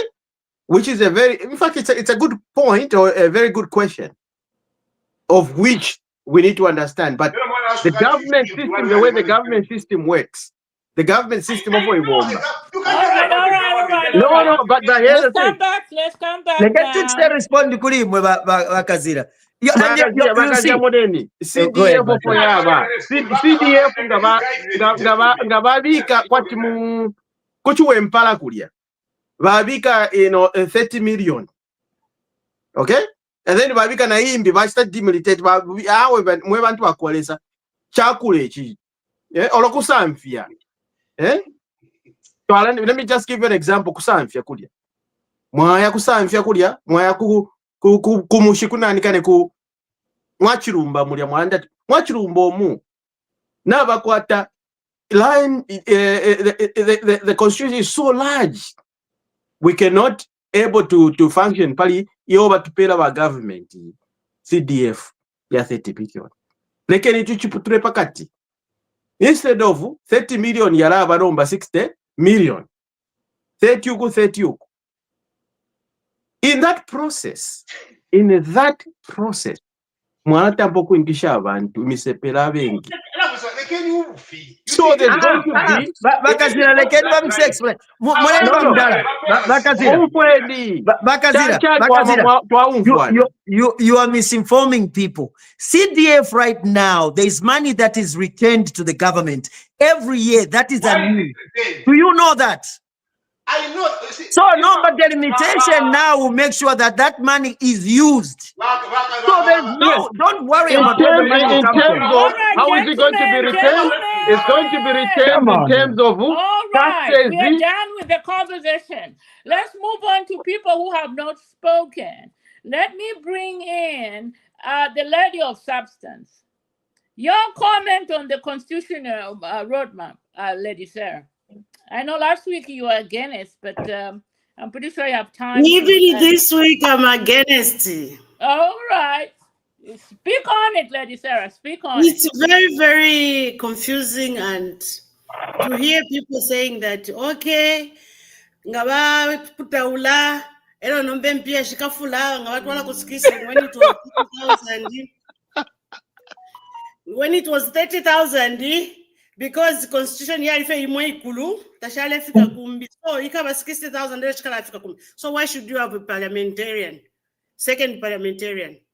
Why can't you just increase the money there? Yes. Logical. Yes. Because they're failing to use the money. That's why. Increase the Why do you want to have a constituency lepure pabiri?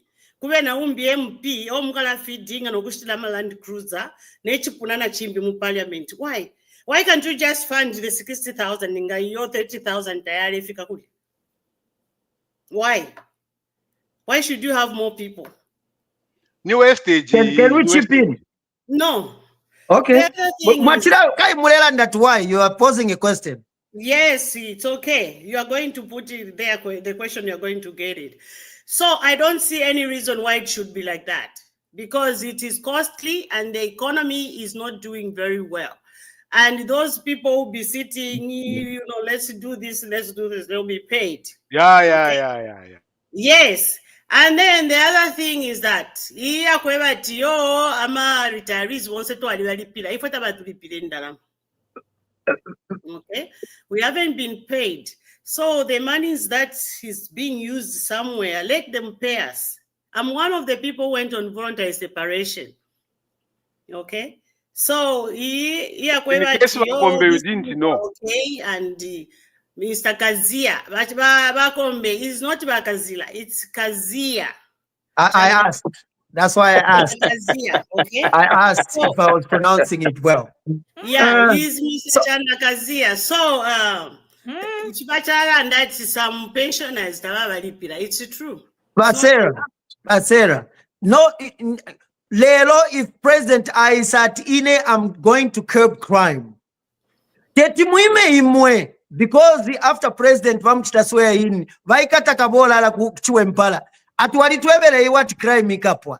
Crime tetipwe 100%. It's the same thing na maritari. No. You were speaking. Let me also speak. You spoke, right?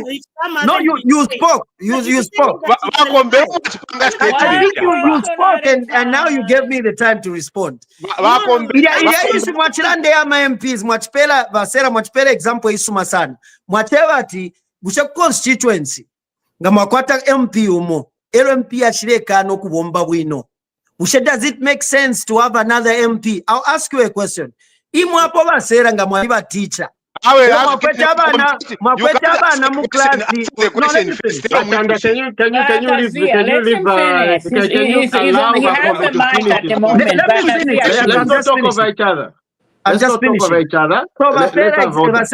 example much very valid.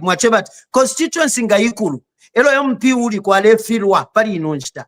Why bring in another MP? Doesn't make sense. Now let me tell you example. Basera nomba imwe. Gamwaliba teacher. Awe, gamwaliba teacher. Vakombe, I didn't say that the MP alefilwa. No. Mweba team Peter Shilebomba bwino tefyo. No, no, Why no, bring no. in? Listen, what Bakombe ufweni. Awala ken kadi mpwishe elo mwalanchita correct. Ah, Basera bacheva ti constituency apanga ilefilwa. Why bring in another MP? That's Right? not And the so you cannot ask me that question. so what I'm saying is, let's have Let me just okay, find your question. okay, go ahead, go ahead, I go ahead. said that. Mwemwe bantu mulela ndokweba ati impia CDF tashilefika because ama constituencies na yakulisha. Tashilefika Yambi, not yours. kunchende kumbi. There is one MP, right? Not because the MP is failing to do whatever, but tashilefika. So we need to kuputulama constituencies yabe yabili in that place. And then there is a 30,000. I'm giving an example, and Mwalabika 60,000, so that shifike kudia. So what is the reason of having two people? That's what I'm saying. So basically, Basera, that is my point. Mwebela timpianga tachilefika kuli MP umo, which means there's failure somewhere. So MP uyu e constituency akwete pia tachilefika. Why add another MP? So example nachira mipera.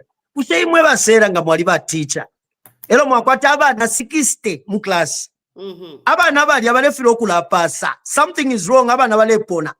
And then the government says, instead of having Vasera as the only teacher, twala leta na umbi teacher pakwa tumakwate 30-30. Don't you think that's a good thing? That's a different example. It's not. It's not. It's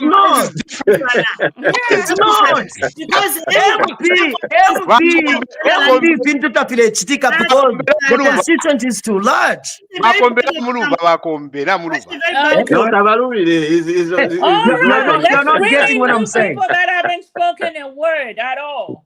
Dr. Liswaniso in Puerto Rico.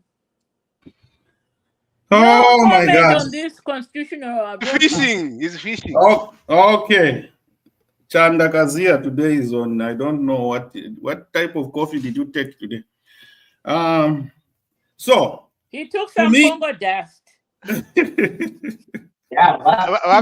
know what Congo dust does? You have no idea. Yeah. The war in Congo has brought a shortage of Congo dust. Anyway, let's talk about the roadmap. First of all, for me, the way I look at it, the opposition and the ruling party, our party, are looking at this problem, this situation from two different perspectives. One, the opposition parties are looking at it and taking advantage politically to make the ruling party look so bad so that they can come back in power and do that.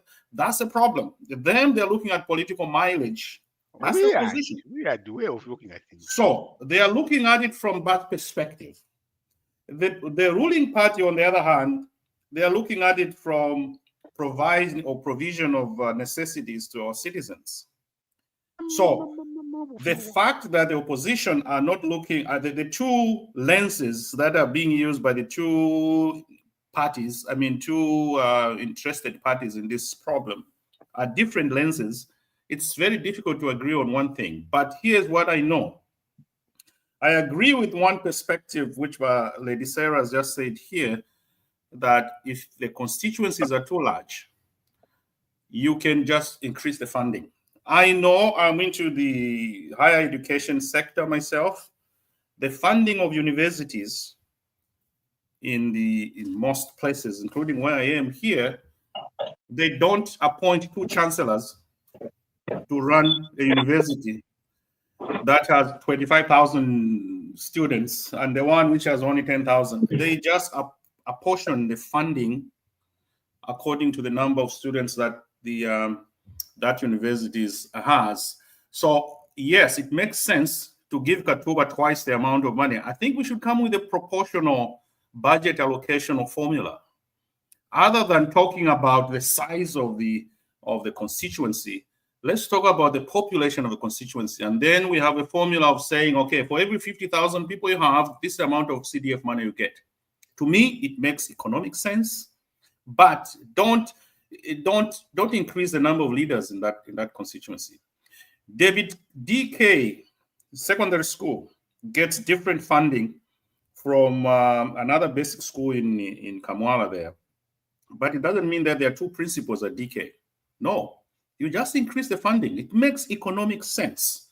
All right. So to me, that's where I differ with the new proposal to say, let's have another MP. Yes, we can have the same MP, but he's going to have two subsections. He's going to have somebody representing him in Section A of his constituency, another one in Section B, different committees that are running those portions of his constituency.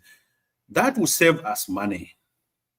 That will save us money. The land cruisers, the whatever, and we'll still have a same amount of number of MPs in Parliament. Okay, so that's one thing. My take on that one. Now, with regard to the roadmap and the changes that we want to do, there's been a little bit of what can I say, lack of genuine dialogue, or what I call consensus building amongst the architects of these changes. We needed to consult more. We needed to talk to our people more, such that they say give somebody a rope to hang himself, for example. I'm not saying literally to hang themselves, but we should have consulted more, let people talk about it more before we have our president coming in and say, yes, we have agreed. I think it looked to the general public and the politicians especially that it was a shortcut, that the president just came in and said, we have agreed and this is what we're going to do and all that. I think it was too quick, in my view, for what politicians say consensus consultation or consensus building amongst the stakeholders. In this process, that definitely lacked. And that is what's making the opposition parties talk. We can do better as a party. We can do more consultations. In my view, because of the pushback that these changes are getting from the stakeholders, including the people that really have always been with us, the churches, the bishops that have always been with us, they're saying, no, why can't we put this on hold? Let's have the elections and then let's do it properly. That's my personal view. I think there will be, the opposition is weak in our country. I know they're very worried that if we're going to do this split and all that, we're going to have more MPs and took an advantage to UPND. But let's give them the rope and let's just say, okay, we postpone this. Come 2026, the elections will be done. We will definitely win. There's no opposition in Zambia right now. They're all scattered all over the place. And then let's present this in a normal, nice, systematic way. So talking about some of these changes, women and youth being part of the changes that we are proposing, I think we don't need a law to force somebody to employ a woman, or to give women or youth chances in our politics. We can do this without any laid down law to say we don't need to adopt a lady in Mazabuka Central or whatever. If we really want to include these two groups of people in our society, 3 now with the disabled people, we can do it. We don't need a law to force us to adopt these people in our system. You're right. Why should we even be saying, okay, let's have a law that forces HH to adopt somebody in Katuba as an MP to start? No, if we are a party that really cares about these groups, we should do it consciously without any law that forces us to do that. So to me, it doesn't make sense for us to say we only adopt women when there's a law. We only adopt youth when there will be a law that tells us to adopt youth. And no, to me, there's something missing there. Yeah. Now, I'm agreeing with you, but then for the first time, what? I've agreed with you for the first time. For the first time. So far today, I'm agreeing with you right now. Let me finish. No, I'm just commending you. Up to this point, I'm agreeing with you. I don't know what you're going to say next. No, but we're going to disagree after this. Anyway, finally, the opposition must realize, I know they're saying, oh, it's expensive, it's wrong time and all that. Yeah, it could be wrong time, could be expensive, but we should realize in life, I tell my kids about changes. Whatever you want in life, it comes with a cost. Okay? Thank you. So if we're gonna want to change what we're doing now and say I'll never spend because I don't want my expenditure to go up, we will never have real changes in our country. So change comes with a cost. Okay. So in the future, our opposition, but don't say, if you're one of your arguments to say no, it's gonna increase the costs come with change. If you want a beautiful woman to marry, she'll cost you money. Otherwise, you'll never have a good wife. Okay, so what? It's true. So everything No comes one with a is cost. ugly. Okay. Yes, thank you. But the thing is that everything comes with a cost. We can't give a reason to say no. We want to remain where we are. We're spending $20. That's it. Whatever we do, we should remain. So the cost will increase with the bigger the population increases in our country, the more the programs are going to be more costly to us. So we have to bear that in mind in the future. Thank you. Thank you, thank you. Let's bring in Dr. Jigonka to the table to talk about the constitutional review and its roadmap. Your comments, sir. Doctor is fixing the earpods. The president would have had, Dr. Chikonka. appointed a woman on the ministerial yaba guy. Mwasa appoint abantu mulefa okuchinja constitution because it costs money. Really? Let's allow. I think Doc is ready. Dr. Jigonka, are you ready?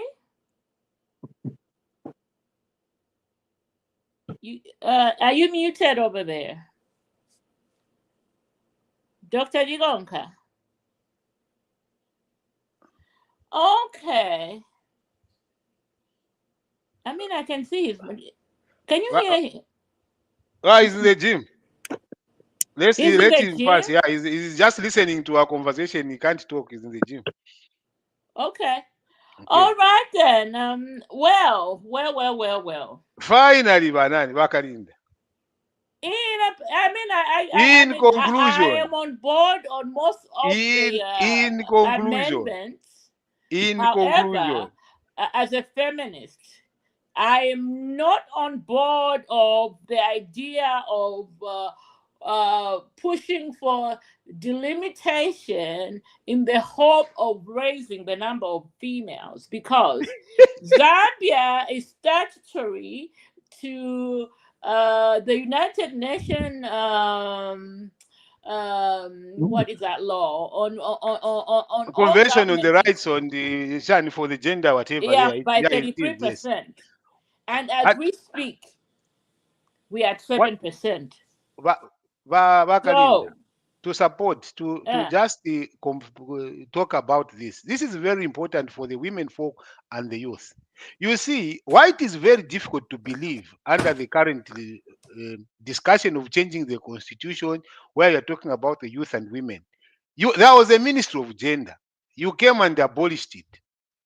Out, sent away. What purpose was it serving? It was serving the same purpose of enhancing advancement of gender equity in the country. Irrelevant. Just like the Minister of Religion. Irrelevant.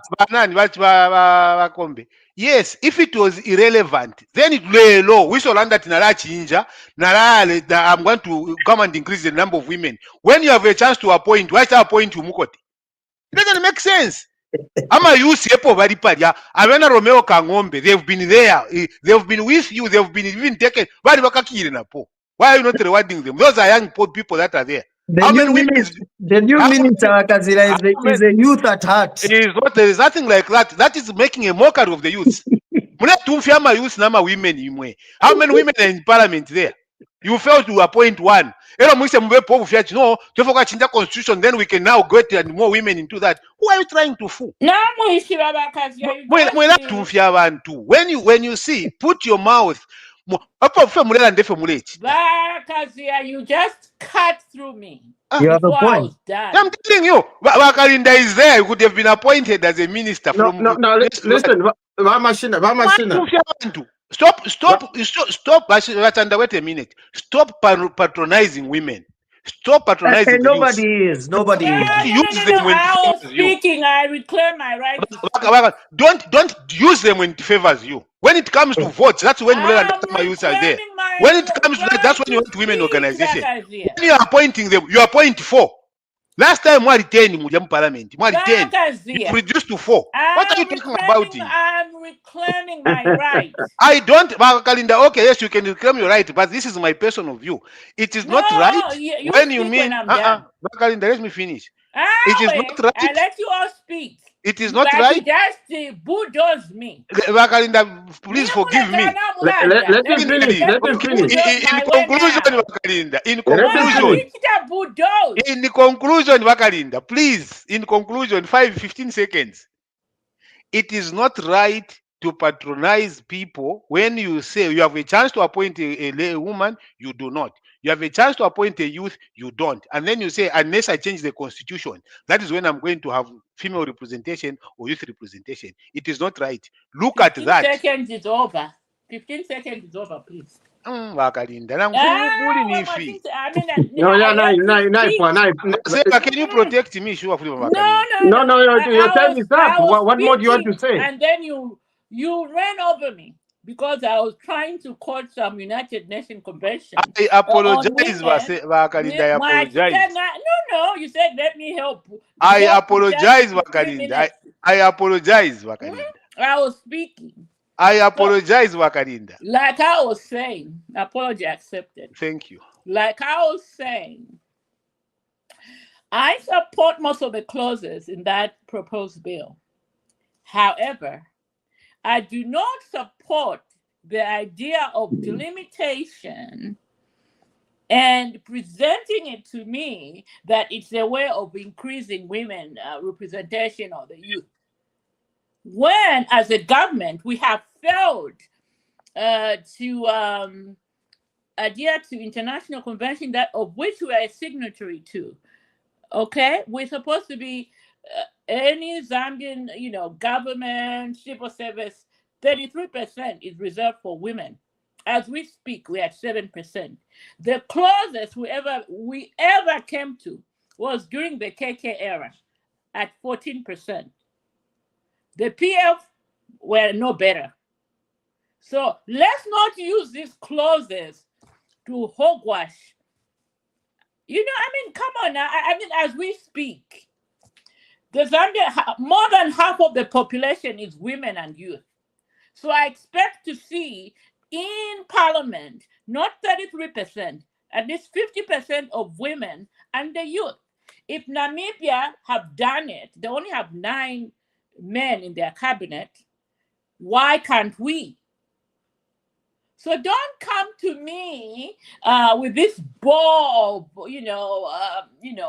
a plate of cookies, presenting to me as a woman, oh, we're going to do this because once we increase, then, the president is going to be given more power to appoint women. Absolutely not. I do not support that, will not stand for it, because if Zambia's population is 22 million now, and half of it is women and the youth, why are you only giving me 7%? The entire New Dawn government has 4 women in there. And how many youths are there? Because the age of youth is 35 years and under. How many youths do we have there? Even the people we are appointed as district commissioners or, PSS. So don't, I think we could do better. Let's do better. There are a lot of women in Zambia that are educated that need, we need a place at the table.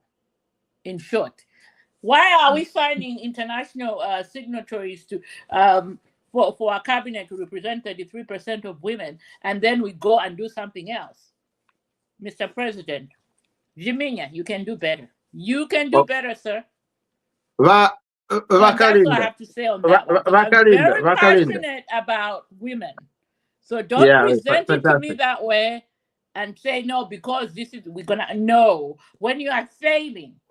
Vakalinda. first West Vakalinda, member of the okay. Before I lose my train of thought. PF had 10 No, female cabinet Vakazia, ministers. I'm Vakazia, just trying to Vakazia, a chance to talk excuse me, now. Mama China. let's talk about statistics in Vakalinda now. No, Vakazia, before you come in, can we allow a productive conversation here? Vakalinda is presenting something that she's saying she's not impressed. Now, we need to correct the narrative, because I think sometimes information is not being reached in certain circles. Okay?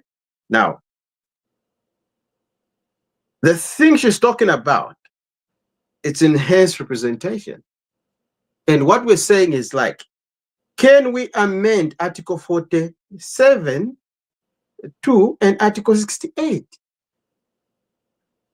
That's what we're saying. Because the president at the moment has that discretionary power to appoint only 8 people. It's at his own discretion. He can do that. And he's not going to be questioned on who he appoints, whether it's a male, female, or somebody who's disabled. He has that power.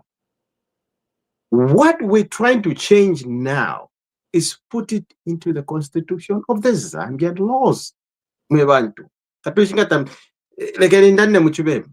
That is it. That's neither here or there.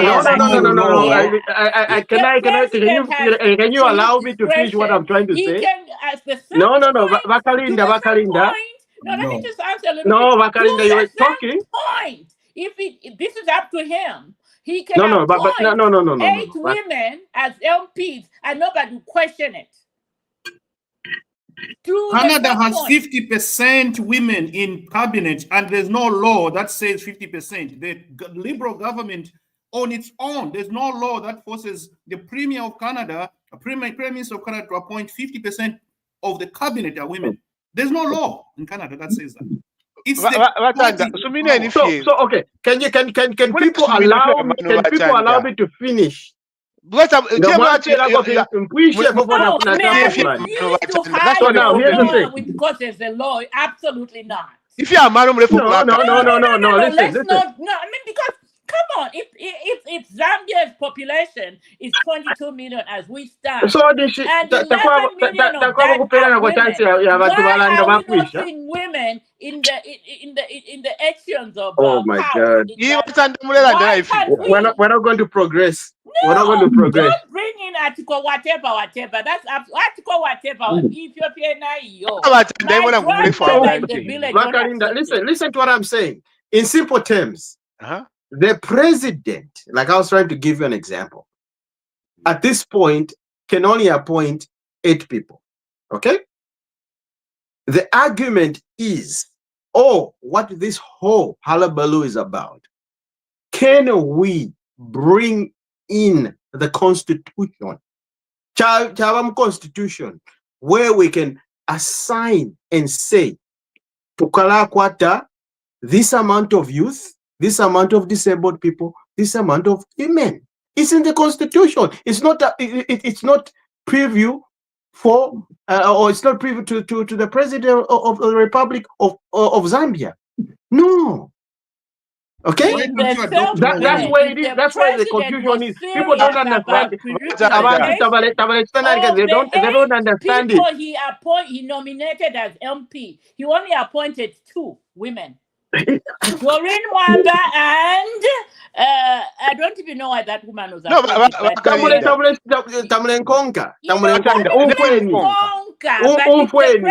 Was serious. But president is hiding behind a law. And that's not gonna, that's not gonna fly. Vakalinda. As far as I'm concerned, can you listen first instead of talking more? Can you listen first? The president mentioned that. The president only has an authority to appoint only 8 people. But No, he appointed two. no. Discretion. No. But You know, now, no. But don't confuse misleading. everything. But I know how you wake machine. But the moment we know Now, how what you we're work, it saying, cannot be. what we're saying is this. This is what we're saying. Aside from that, we want to bring in the constitution where it is stipulated Mamona, mu constitution chalandati 8 women, 10 females, 20 disabled, or 50, chavamu mu constitution. Other than being something that is a preview of the president, because something which is a preview of the president. If I was a president, I would say no. If I was a feminist, I would say I'll just nominate all 8 women. If you're a bad president, if I love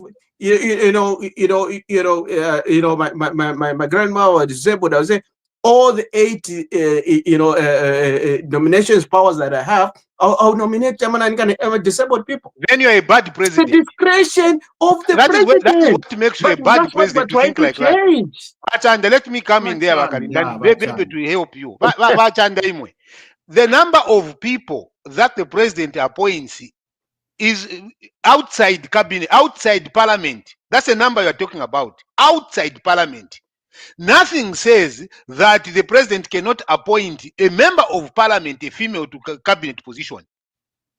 PF had 10 female full cabinet ministers.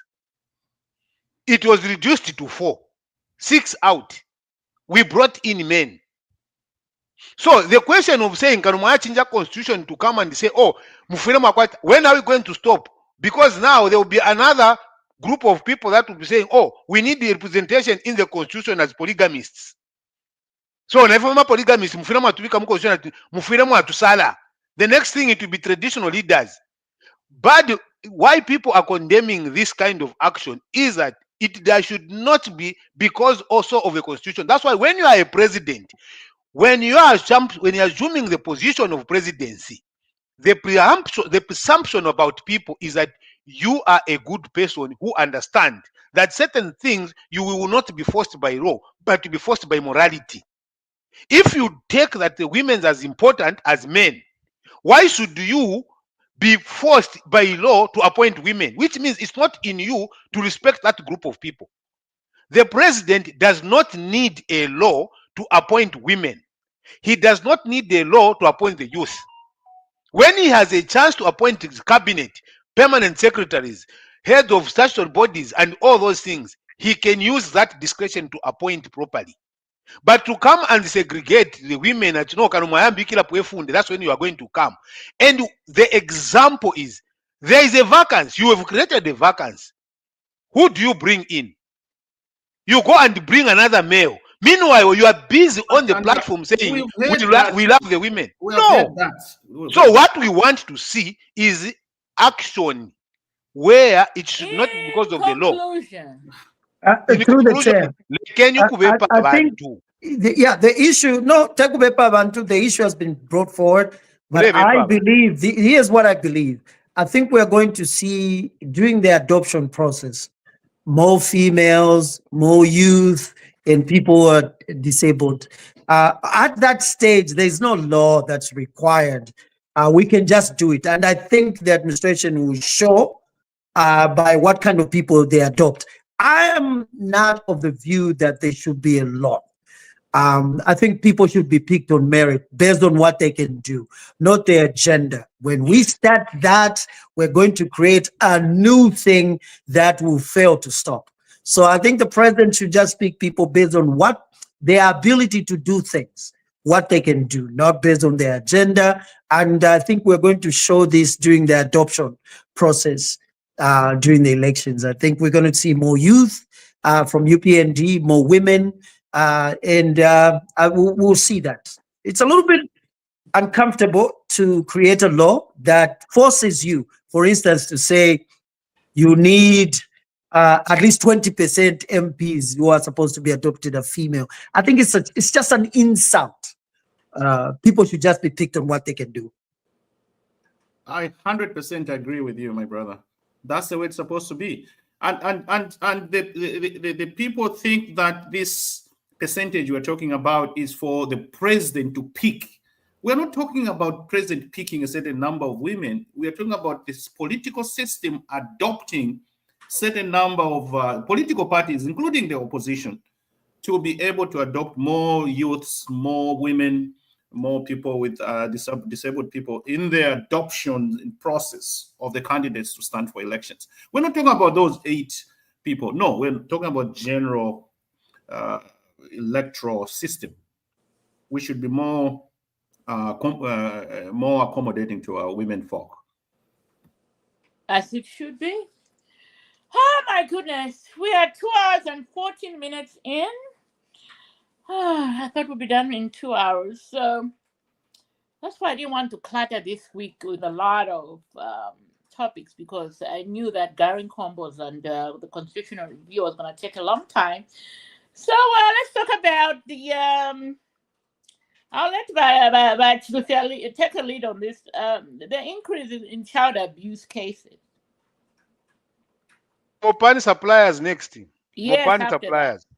Fimbo Poke. Let's talk about the child abuse cases. Yeah. You know, I know Wakazia, yeah, you know, you want to talk about that, but I think we have, you know, something that I can say is very important, more important than any other topic that we've discussed, and which is the children. You know, me growing up, I believe, like, you know, the children should be nurtured. You know, really nurtured, and they should be the government should have custodian to our children. Okay, Mozambia. The problem that we have is that there's no definitive, you know, law. It may be there, but it's been implemented in a wrong way, or not even implemented, to be honest. You'll find people that, you know, abusing, you know, these young kids. Okay, and nothing is going to be done. You go in the villages, it's the worst thing. Like, if you go in any village, somebody will be married at 13, 14 years old.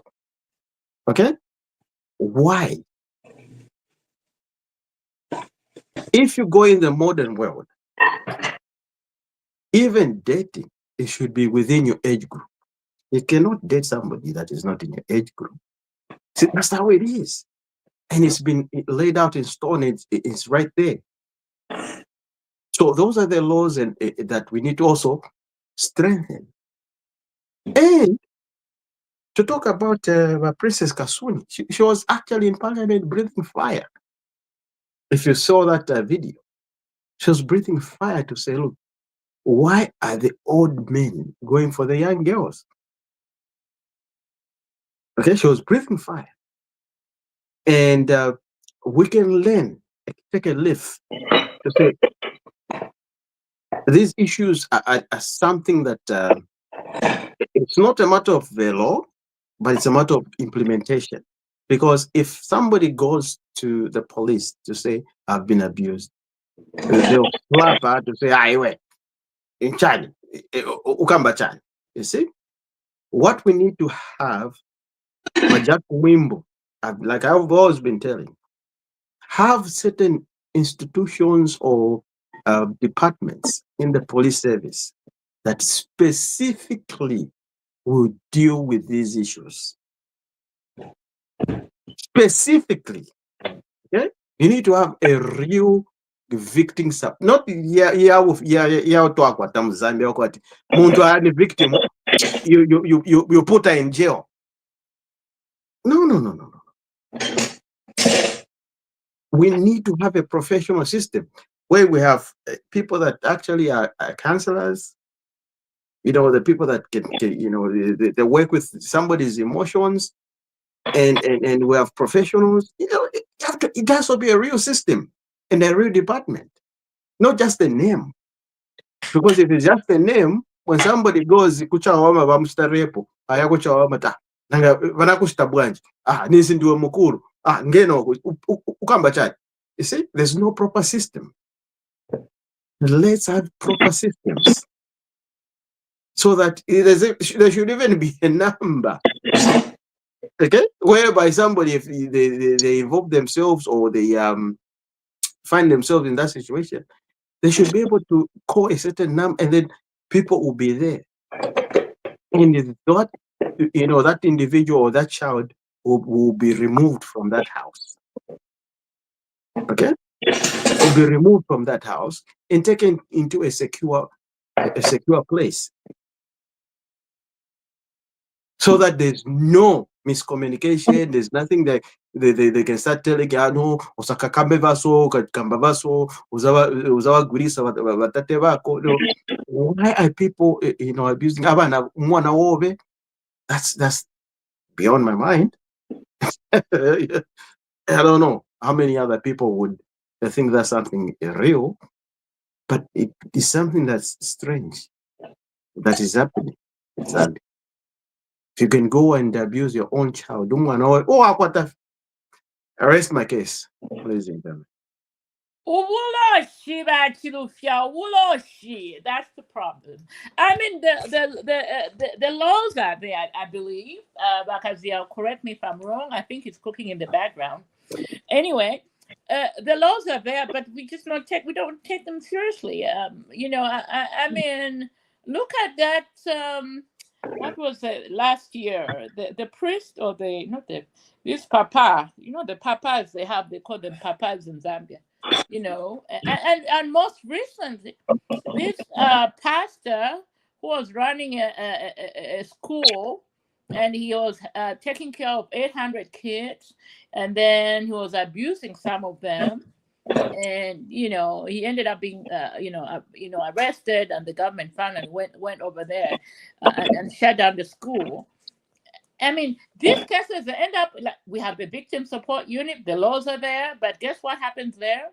The police, most of the time, even the victims themselves, they approach the perpetrators asking for payment.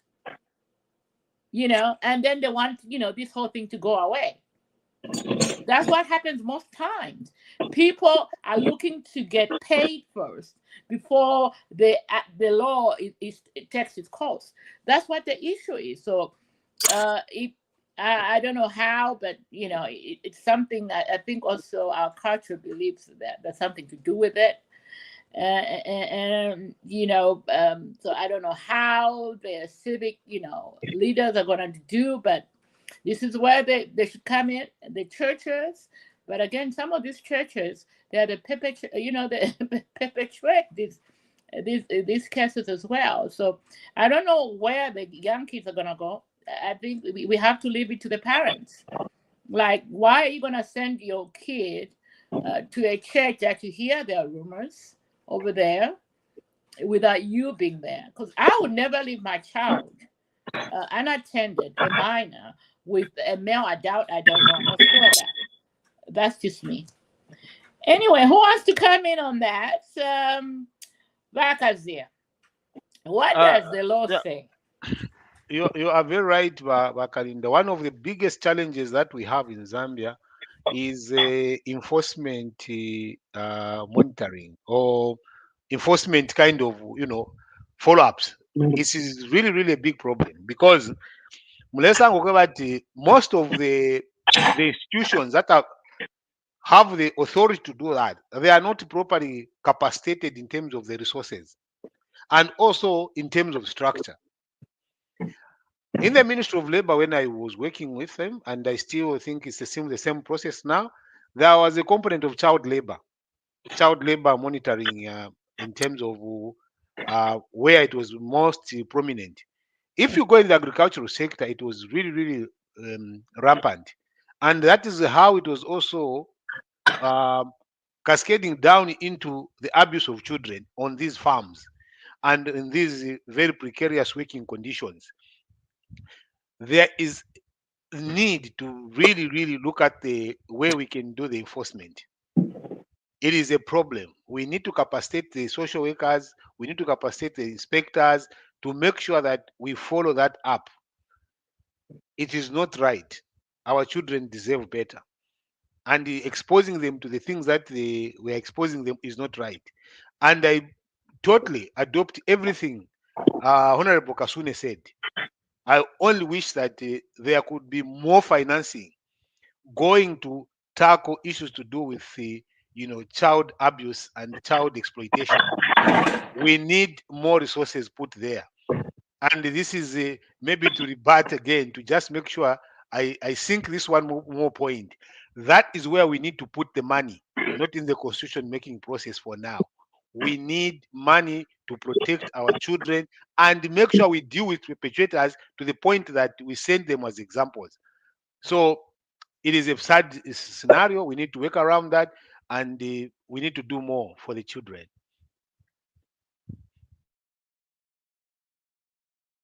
Fantastic. But doctor, can you come in and chime in and tell us?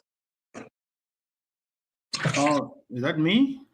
Yes. Okay. To me, I have a close friend in Zambia who is actually working with GB, what do they call it? GBV, which is similar to child abuse, but in women as well. Gender-based violence. Yes. And he tells me, I asked him, why is it so common now to hear about these GBV and child abuse cases? And he tells me that, Danny, it's not necessarily mean that the cases of abuse have been happening more often now than before. But he says it's just that our society now is more, what can I say, more aware or willing and equipped with technology. Internet. Maybe we can just call it the internet now. There was no internet before. Oh, there was internet before. And to him, though we don't have past records, he suspects that actually child abuse was more before than it is now. But now we're more aware. There are more reporting. Everyone has a camera now, a phone, and everything like that. We're able to, and the kids are a little bit more aware of what abuse is because it's taught in school now and stuff like that. So to him, he strongly feels that before, child abuse has been very, very rampant. Remember, everyone in the city used to go in the village to get this garden boy and garden girl, the housemaid and all that. He suspects all those kids that used to be picked from the village into the cities where they used to be abused, but nobody really used to report about it. But yeah, so the society is more aware. Education, the kids are now being taught in schools. It's part of a curriculum to tell kids that nobody should touch you here, nobody should do this, nobody should do that, which is very, very good. And we have organizations now that are dealing with these abuses for our kids. But he also talks about the increase in our family, what we call it, the family structure and poverty has increased. And that can attribute to children not being taken care of the way we used to in the past. The families are struggling right now to to feed their kids. And sometimes these kids start doing things just to make ends meet. There are kids in Zambia, for example, that have to fend for themselves or sometimes do something to feed their own family, their own fathers and mothers. They have to go in town and do stuff just to get some money to bring home to feed the family. So this is very unfortunate. The poverty levels have increased, and that can be a factor why we are seeing this type of abuse in our children. And also, he attributes to the prosecution of these bad people amongst ourselves. It's easier nowadays with all this DNA technology and all that type of thing. It's easier than in the past. In the past, the cases used to die a natural death because they said, no, this is not me and all that. But now you can go straight to the victim, get a swab, take it to a DNA lab, get a swab from the bad character, and then the DNA matches within hours. you have actually prosecuted him. So there's a lot of, it's easier now to prosecute these characters than before. So yes, we are hearing a lot of these reports, and which is a very good thing. And as Kazia said, I think what's remaining now is for us to stiffen the law. To me, anyone that abuses a child should actually be thrown behind bars for life. There should only be one option, one, not two, one. You abuse a child, you go in jail for life with no chances of parole or whatever to be heard. Your case will never be heard. You're thrown behind bars, and that's it. And then use you as a laborer in these government farms. That's it. We should be using those prisoners, by the way. That's my rant, which is coming. Let's use these laborers, these prisoners, to cultivate our maize and stuff like that. So that's my view on this. We are hearing about it more, which is a very good thing, but we should stiffen the penalty for these bad guys, that bad people. It should be unbailable. Yes, you just throw them there. And anyone should know that I do this thing, I go in jail for life, and that's it. It should be only one option. There's nothing like spending hearings and this and that. Oh no, this, no, in anger. It's not my. No, but doctor, now we should, like, I can give you an example. Some years back in Ethiopia, what they used to do. I don't know if you know about that. There was a law way back in Ethiopia. If they'll cut off your hand. But that's some kind of religious. It's written in some of those books. But anyway, yeah. But no. Here's where I'm going. This is where I'm going. We're saying, like, look, that deterred people from being corrupt or people being doing wrong things. If we have laws like that, like, look, if you do something like this, which is this is a high crime, and let's give an example to certain people and individuals. I'm not saying let's cut off their hands, no, but let's give a stiff punishment, whereby if somebody, a next person wants to think about doing something like that, they'll be like, okay? Yeah. So let's have stiffer punishments. Apparently, I don't know whether you know this, our laws have become less stiff in the Zambia than they used to be. So criminals now are having it's a party. You do something while you'll be there for 9 months, you're out. So we have become so lenient to offenders. We should be getting, the curve has to be going the other direction, not down. We should be so strict. All right. Shall we allow our combat to comment on this, or we've lost him? Okay. Shall we move on to the, what is this? Mupani copper update.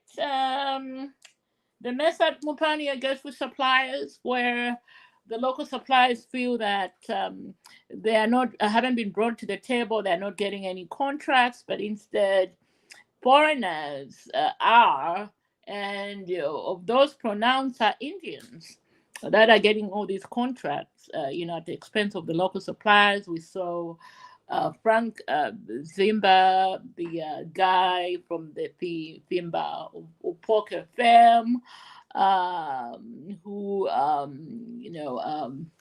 was leading a consortium of local suppliers protesting in Kitwe against these pronounced practices by Mupani. And the local suppliers are saying actually that they're not just not getting any contracts, but the ones that supplied to the mine as far back as last year in December haven't been paid a single penny on their works. Gentlemen, when did the IRH take over Mupani?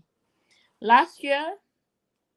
and promised all this money that they brought in and suppliers paid. I mean, I thought they were leading the curve in paying up, suppliers, and saying as far back as November that they were updated with the payment of suppliers. What has gone wrong since November to date? What's going on over there? Who wants to go first? I know Bakazia wants to speak the loudest. You want to take this up, Bakazia? You go first. But please give him some limitation in terms of time. He's gonna talk forever. No, I'll give him 2 minutes because we spoke last week on this. I don't want to spend a lot of time on it. He was starting being abused. When Dan was talking here, nobody even told him to say he will talk forever. Yes. That's just bad manners, I think. Yes, we love you. Go ahead, Bakazia. He wants now to curtail me because he knows what I'm about to say. Go ahead. No, Frank has Frank na fimba na poka, like his own message. You know, we spoke about these things very, very dearly. We have been speaking about them, but you guys here yourselves, including Dan, that's why he's quick to say, oh, give him limitations not to say, because he knows the stance is that I have been against that trade, that IRH thing. I told you nothing is going to change. They are coming here to exploit. They will get the jobs. They will be giving themselves the contracts, and there's nothing that is there for the Zambians. And he was there teasing us, hey, Daddy Chorolo. Now Chorola Kaidi. Now we want to go after your own people within UPND that have now been getting the contracts. You know, he supplied he supplied substandard things according to what Kabus was saying in Parliament. And now he wants to be paid. He should not just end that. They should be arrested for selling counterfeit things to the mines. And he should be blacklisted from getting anything, any contracts to the mine, if he indeed what he delivered was substandard. Because that is putting lives in danger. These people that you've given the mines, sorry, it will continue to even be worse. That is what you're expecting. So I wish you better, but you should know that it is their mine. They say what they do the way they want. They are the majority shareholders. So what they say goes. We can complain all we want. There's nothing we can do about it. It is their mine, and they have a right to do what they want because we had the mine and we gave it away.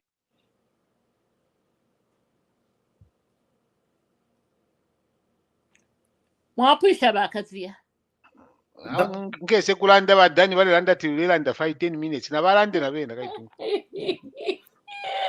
That's the shortest comment I've ever heard from John. It's getting on in it's gonna be in the records, you know. I know. Doc, what your comment on the happenings at Mupani? Please limit him as well so that he can speak only for very few minutes.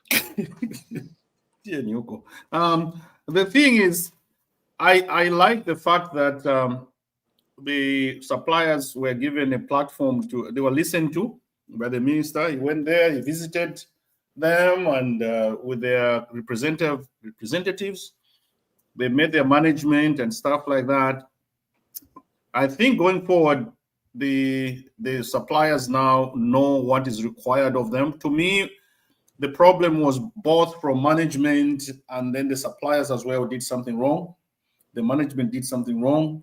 So that meeting that the minister had with the representatives of both parties, I think going forward, things are going to be straightened up, because I know the suppliers were dilly-dallying paying the suppliers for what they had supplied them. Not all suppliers were bad, according to the minister. Some of them had genuinely supplied the right things, but they were not being paid. But some of the suppliers didn't do a good job. They had supplied substandard goods, and the management or the people, the owners of the mine, were saying, no, we can't pay you because this is not what we ordered, blah, blah, blah, blah. So it was both sides had something to do with that problem that we saw in the last few weeks. So I think it was good that the mediation was done, and going forward, I think we were not going to hear of such type of problems there. Both parties should remain happy going forward. Now, One thing I would want, I know Chandagazia would say it's their mine. They can do whatever they want to do. But remember, just say what you want to say. Don't say what you think I will say. Just say it. that's Say what you your said. own. You said it's their mind. They can do whatever they want to do. I don't agree with that. If you don't agree with it, then It just is put your point across. It is our country. It is not your mind. It is your country. Their mind is in my country. Okay? There's nothing you can do about it. It's their mind. There is something. Can I finish? There is something I can do about it as a Zambian. It's my country.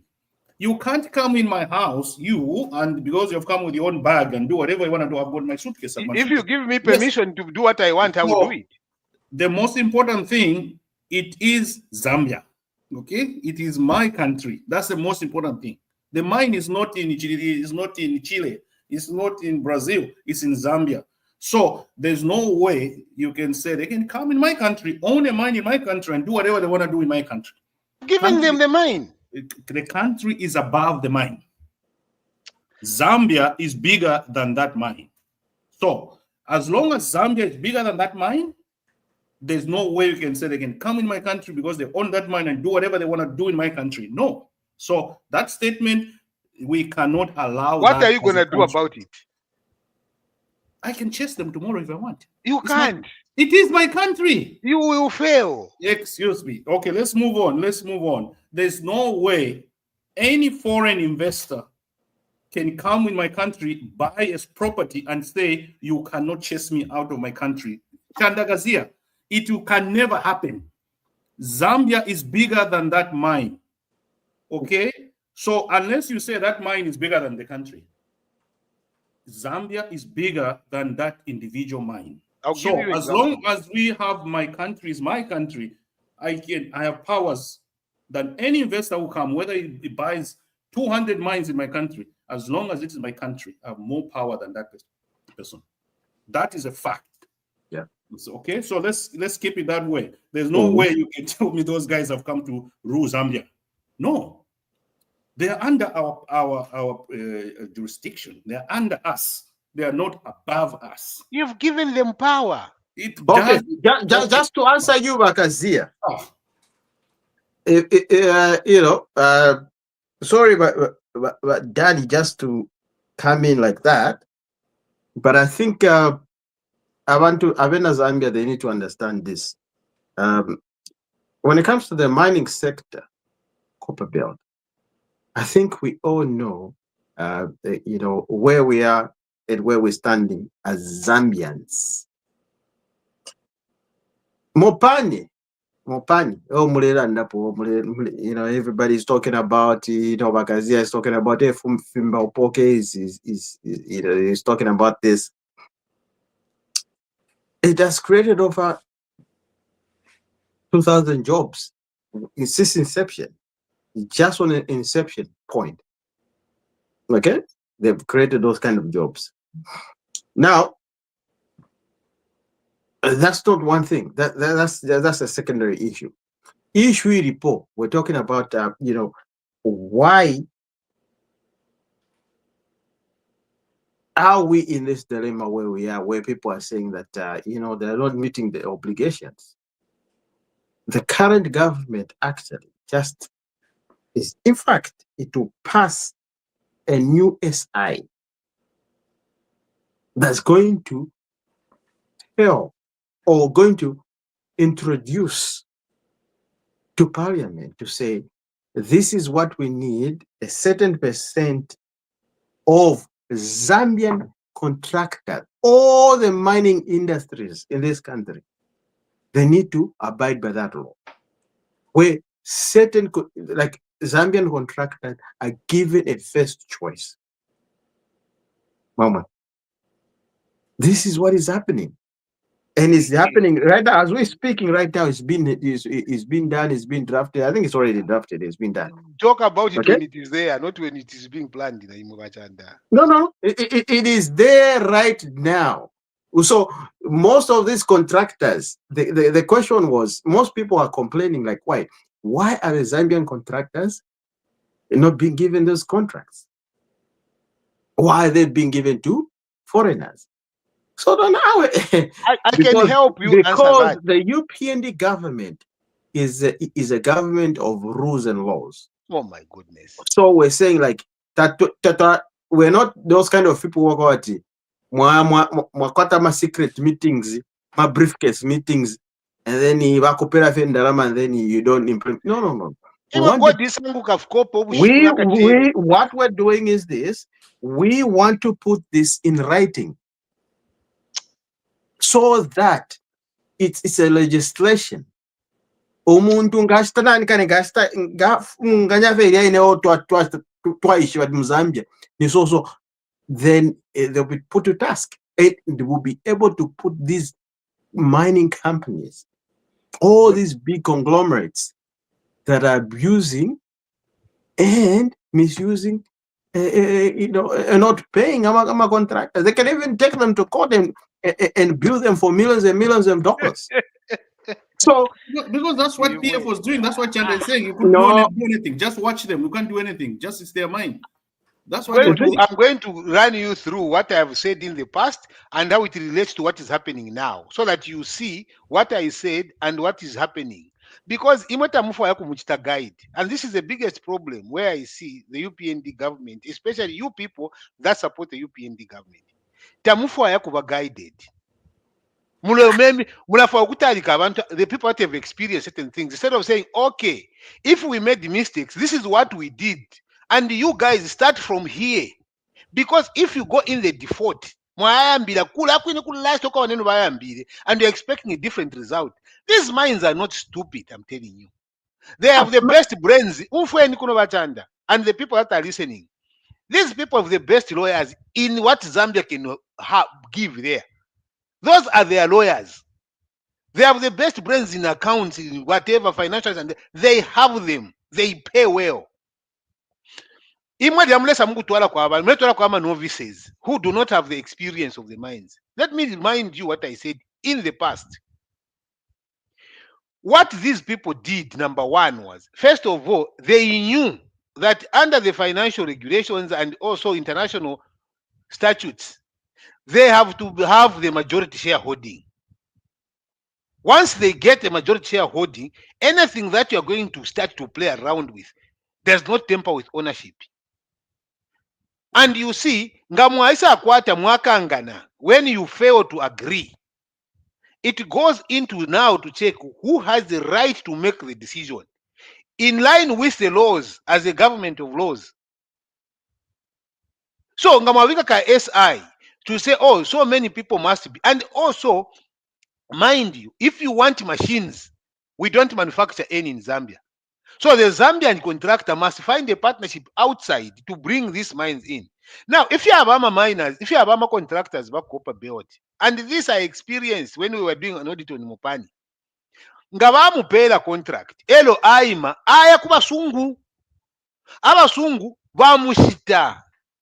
Within the Zambian contractor, they become the majority of that same Zambian contractor.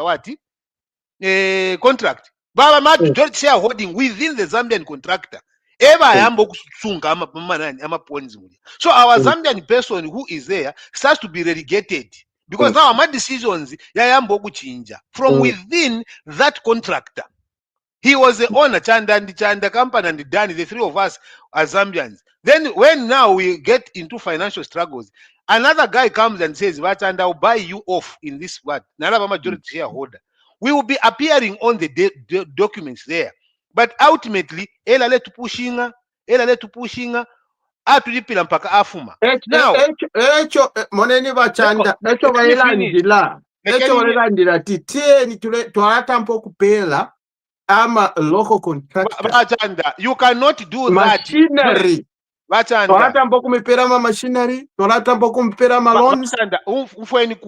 If you do not, if fiance will fail at the level of ownership, when it is your mine imwe, even if iri munganda mumienu na muishitisha ama rights akati nne amaka yakusha decide in your house, despite you owning the house, you have signed off your rights by me being the majority controller of your house. That is what it means in those mines.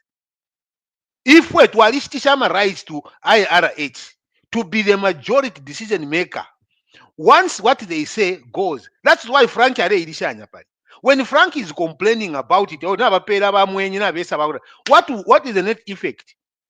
Zero. So Frank apale. This is when now we are announcing to say this is when they are making the laws now to come and do this. Why didn't they do that when they were before they changed the shareholding? No, it was already been done. The question is not done, Bachanda. It is being done. It's not done.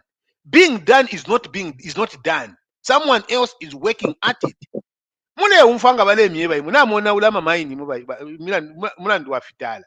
You don't want to be guided. They are trying to guide. Anyway, continue. Anyway, so what you're saying is this, because ngamwaingira mkopa beoti mulia okuchingola kwisa kuchila bombo. The miners are actually happy that abantu n'abatampo. Now, the overall picture, okay? Let's not concentrate for Pama contractors. What's the overall picture? Or what's the overall benefit? It's gloomy. That's the overall picture. The thing it's gloomy. is this, that we cannot fight is abantu n'abatampa mukubalefola nomba tabalefola mwe bantu ni mine show tabalefola. Give me one mine tabalefola. Give me one mine. Mine obayisere pakati apa nishi tamwabwena bali terama mine. There are mines. Abantu bali kwisa when all this time is ama mine bayisala ba PF bayisala mine. Which mine was ulungu baramukutandira bayana ku state house. Namusiba ububu fee is not helping our country. No, can we agree to disagree? And you see, this lies of about ECL because he doesn't come and talk.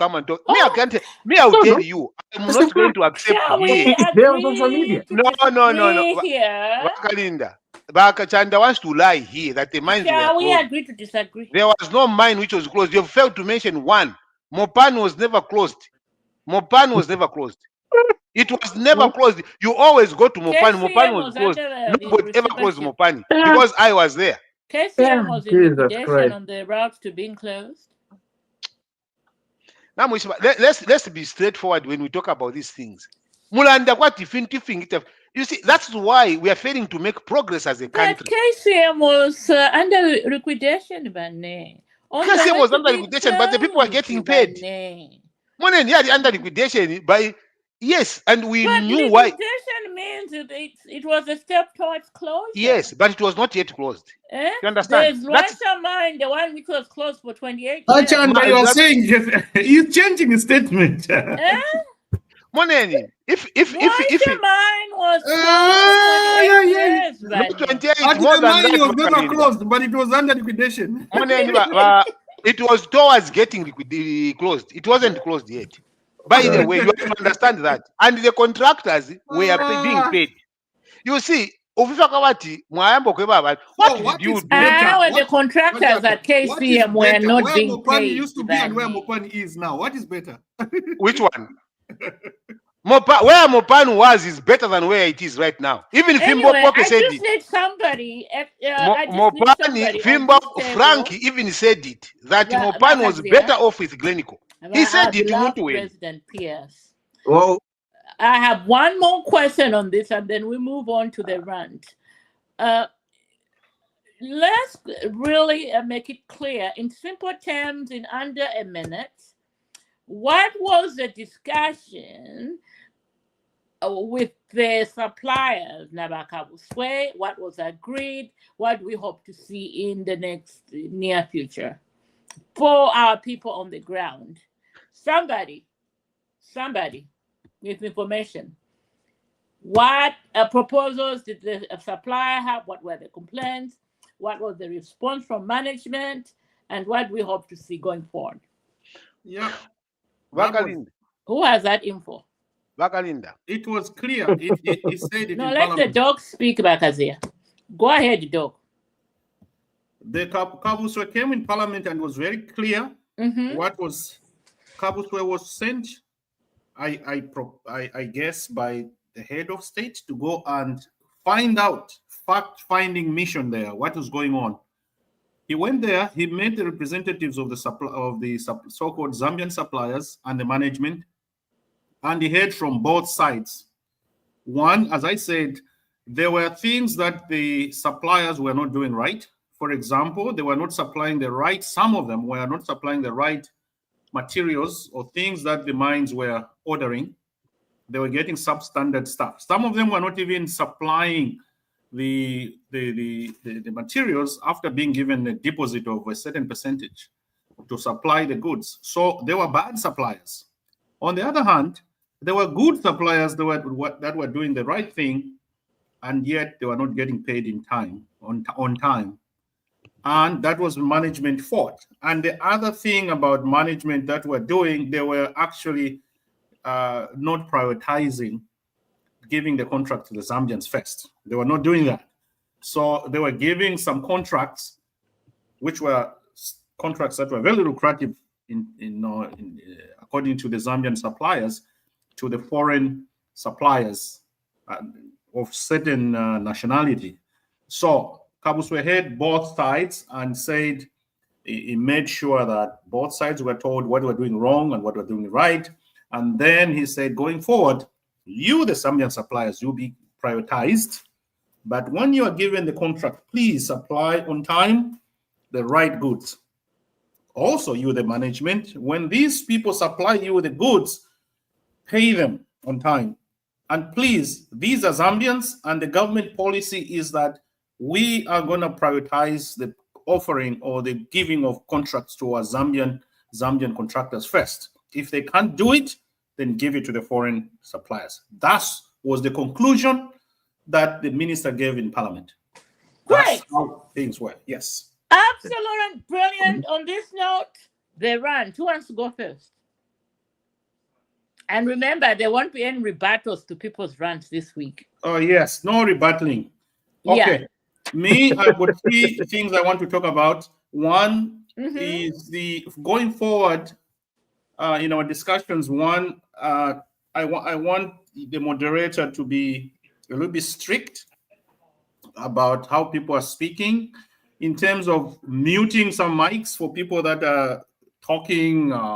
It was a little bit chaotic today, to say the least, in some portions of our discussions. So please be firm, like our speaker, our current speaker. She's very strict. I like her. So be very strict and mute some people that want to talk over others, and make sure that they don't speak too long. Past elections is my second rant. It was messy. I hear that there was an injunction and the elections were cancelled. 2 hours later, the injunctions was lifted, but people had already left Livingstone. What a mess! And it's just I was very disappointed with that. And whoever is responsible for that, I think he should be punished, because there was too much chaos there. I'm told they're supposed to arrange for fresh elections in the near future, but I don't understand why somebody filed in an injunction and 2-3 hours later he lifted it and the court said, no, there was no injunction, go ahead and do the elections again. But people had already left. So it's very, very bad. Finally, I just went to one of the sports shops here in one of the malls in San Juan, and I bought myself a polo shirt which was made in Africa. It's nice. Very, very nice polo shirt from Lesotho, made in Lesotho. Very nice. And I looked at all the products in the shop, and they said, "Oh yeah, we get a lot of clothing from Lesotho, Tunisia, Vietnam, and Bangladesh." Okay, they mentioned those 4 countries. And I was very, very impressed with a small little country, Lesotho, exporting to the US polo t-shirts. And I'm like, wow, this is nice. This is great. And I just thought of my country, Zambia, why we cannot export a single thing to the developed countries, countries like Canada, US, and all that. And I was thinking, oh my God, as this can come from Lungushi Textiles one day, it would be nice to see made in Zambia a t-shirt and stuff like that. It would be very nice. But I think for us to achieve this, I was talking to my colleague the other day, said, you know what, this is all a product of the diplomats of these countries that are based in those specific countries. Like a diplomat, Lesotho diplomat in US probably was involved in this type of business opportunity for textile manufacturer down there in Lesotho to export in the US. We have to rethink the manner in which we appoint diplomats in our country. We need to appoint diplomats that are business minded, people that are good deal makers, people that are, what do they call that? People that chase the dream for the country. They need to be marketers, salespeople, and good ambassadors of the country that want the best for Zambia. We as a country should stop looking at diplomatic appointments as dumping grounds for political, what can I call them, political failures or retirees. When they are no longer useful in our country, then we say, okay, let's just send them in diplomatic service. These positions should be reserved for people that are still young, very aggressive in terms of promoting our countries abroad, clinching deals like this, business opportunities for Mother Zambia abroad and stuff like that. That's the only way we're going to see these things happening, like the little country of Lesotho exporting textile to the US. So it's very, very important for us to rethink the manner in which we appoint Zambia's diplomats abroad. These positions can really benefit the country if we appoint the right people, the people that have a right mindset for having these type of business opportunities for our country. Right. I was quite impressed, and I was very. So I think that's what we need to do. Our diplomats have failed us. They're not doing the right thing. They need to wake up. Thank you. That's a very good point, actually. You've just reminded me of something that I was actually doing last year. Last year, not last year, like 3 years ago, actually, when I was working for a certain organization. And this organization, they're like the largest retailers here in Canada. And when I was working for them, I approached one of the big guys, the big wigs in the company, and I told them, like, look, because I could see products coming from Morocco, some were coming from South America and stuff like that in terms of fruits. So I was like, some of these fruits, we just, like, let me give an example, just mangoes. We just throw them away in Zambia. Okay? And people, like, they buy these items like, you know what I mean? Like it's God. You see what I'm saying? But I'm like, how are these, and the companies and the countries, if you look at Morocco and South Africa, some oranges were coming from South Africa. And I was like, what about Zambia? Why don't we have fruits here?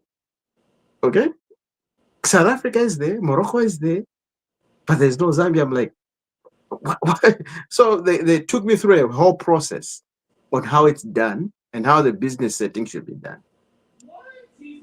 And they told me, like, you need to have this, and they will have experts that will come. You have to have a plant, and actually a real plant, and people will come from this organization that I was talking to, and they'll come and inspect it. And once they agree that, okay, reach those standards, and then they'll give you that deal exclusively to supply those items. And I'm like, we can do those things. But I'm just one guy, I was just asking, but I was running through all these things. They told me, this is how it's done, this is how, and I was like, wow, this is a good business model. But can we as Zambians one time unite on one item? Let's just, for example, like mangoes, can we bring them here? Okay? Put nicely packaged, start distributing them and start making money. But we just throw them to Soweto Ngamoya Kulia. If you go back in the Soweto market, all those mangoes are just thrown away. Nobody cares, you know. It takes a political will, though.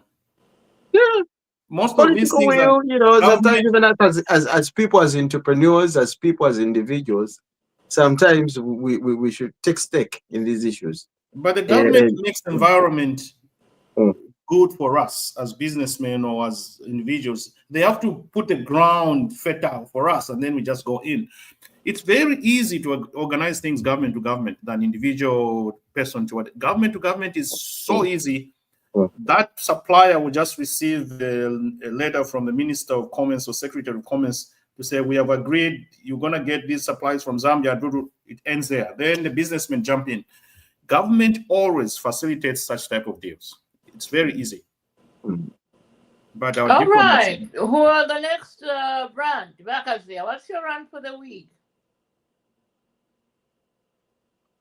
No rant. Okay. Back to Lieutenant Pushama rant. Because he has no rant today. That's a surprise, surprise, surprise. That is Back to surprise. Lieutenant, what's your rant so we can close the show? that is strange. That is very strange.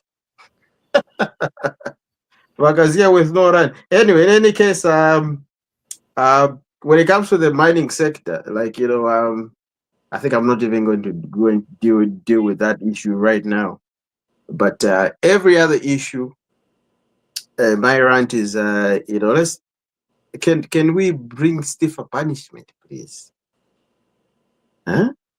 You know, us as Zambians, we've been looked as, you know, sometimes people will start thinking as like we're jokers, like issues of early child marriage, you know, rape and all these issues, child abduction. We need to strengthen the security system in Zambia. Vajak Mwimbu, like people can just walk away or just run away from Zambia without even a passport. Like, what, you know, why is it that?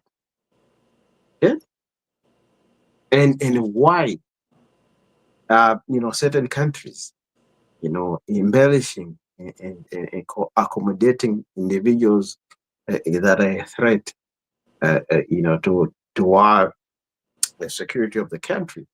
Because if somebody is able to slip through your fingers, then it's just showing that, look, I can do this. Somebody's incompetent, right? Maybe it might not be the case, but we need to really to strengthen and put measures in these certain areas.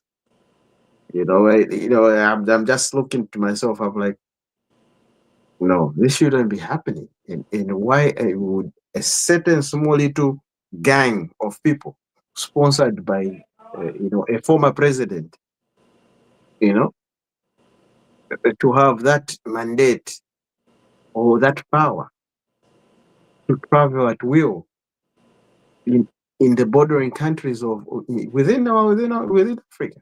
They're just within Africa, you know. And then, you know, then I know people are jealous of Zambia, especially the neighboring countries. They're jealous because we were advanced, you know, we were advancing into a modern society, advancing into a modern economy. In the next 5-10 years, Zambia, people will be coming to Zambia to look for jobs. All these neighboring countries, they're already doing it. They're sending their children here to Zambia to learn and stuff like that. Can we have strict, you know, border restrictions on who comes in, who comes out? It doesn't matter. Anybody can just walk around. Can we have real professionals? Can we have real, you know, police officers, law enforcement? You know, that are real. If you say, look, can we have a CID? I don't know whether in Zambia, I don't know if this is Zambian CID. You know, not about what do you call it? The other guys that, you know, they just shoot people on the spot. But can we have investigators, real detectives? People who are real, they can just detect it, they can, detect issues and, let's have wings like that, so that people can, nga bakupera mulandu wamuna nokumati batizona mwanji kataba mambala. Wasumira nokusumira. Anyway, I end there. Thank you. Great. But Donka, he said he had one more rant that he forgot. Don, Yeah, what just was it? one more short rant. Yeah. Yeah, but Chanda, you said that people, many, for us to be an attractive country where people by rushing to come and work and come for school, it would take. We are still somewhere with this type of politics we have. I think we are still a long way to go. By the way, the people that are catching in those trucks and all that, they are in transit to South Africa. They are not really wanting to stay in our country. They are on their way to Botswana, South Africa. That's where they're heading to. My last rant is concerning the roadmap. I had written it down here. I was wondering why was that confusion about the roadmap for the constitutional review, where there were so many versions of someone saying we have it, someone said we don't have it, and someone said no, we have it. The other one says this, and finally, all of a sudden, from the blues, the roadmap is there. And I was wondering, who writes the roadmap? Is it a group of people, or is one person, or is one office? It was just confusing to me. I was thinking that the roadmap is a document that citizens of the country will sit together and say, okay, how are we going to do this? We're going to do this first. We're going to do this first. But our roadmap right now is confusing me for this constitutional change. How it was drafted, who drafted it, who contributed to the roadmap. I think as a Democrat myself, I'm a little bit concerned about this type of documents. I really, really love my country and I really love my democracy. But to see what had happened where nobody was sure whether that was drafted already or not, and they didn't know the author, and all of a sudden it's presented in Parliament, it was a little bit confusing for me. This is a national document. This is a national blueprint. I think we should encourage more people to participate as a democracy. We shouldn't have one person sit in the corner there and write something which is going to be abiding to all of us. Thank you.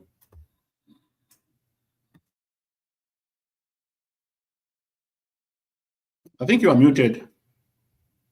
Thank you for that, Doc. So let me add just last minute point from our regular contributor, Masliso Mulema, who is in Soweto, and he goes, it's unfortunate that Gary was fired. There's much speculation. Oh, there's so much speculation on social media. Anyone privileged to the reasons. Still, my personal take is that it must be a very serious matter, like everybody else has been saying. 2, constitutional roadmap, good, no more innuendos or speculations. Surprised that someone is concerned about the number of nominated MPs when it's just a percentage of MPs in the House. Not very clear on Mupani suppliers. Saga, it appears there's preference for international suppliers. Could we speculate that local suppliers would supply mediocre services or products? So then for child arrest, then for child abuse, it just says arrest child abusers, period. So on that note, people, until we link up next week, it's been BantuTV podcast, reviewing the most happening headlines from the motherland. Until next week, keep the faith.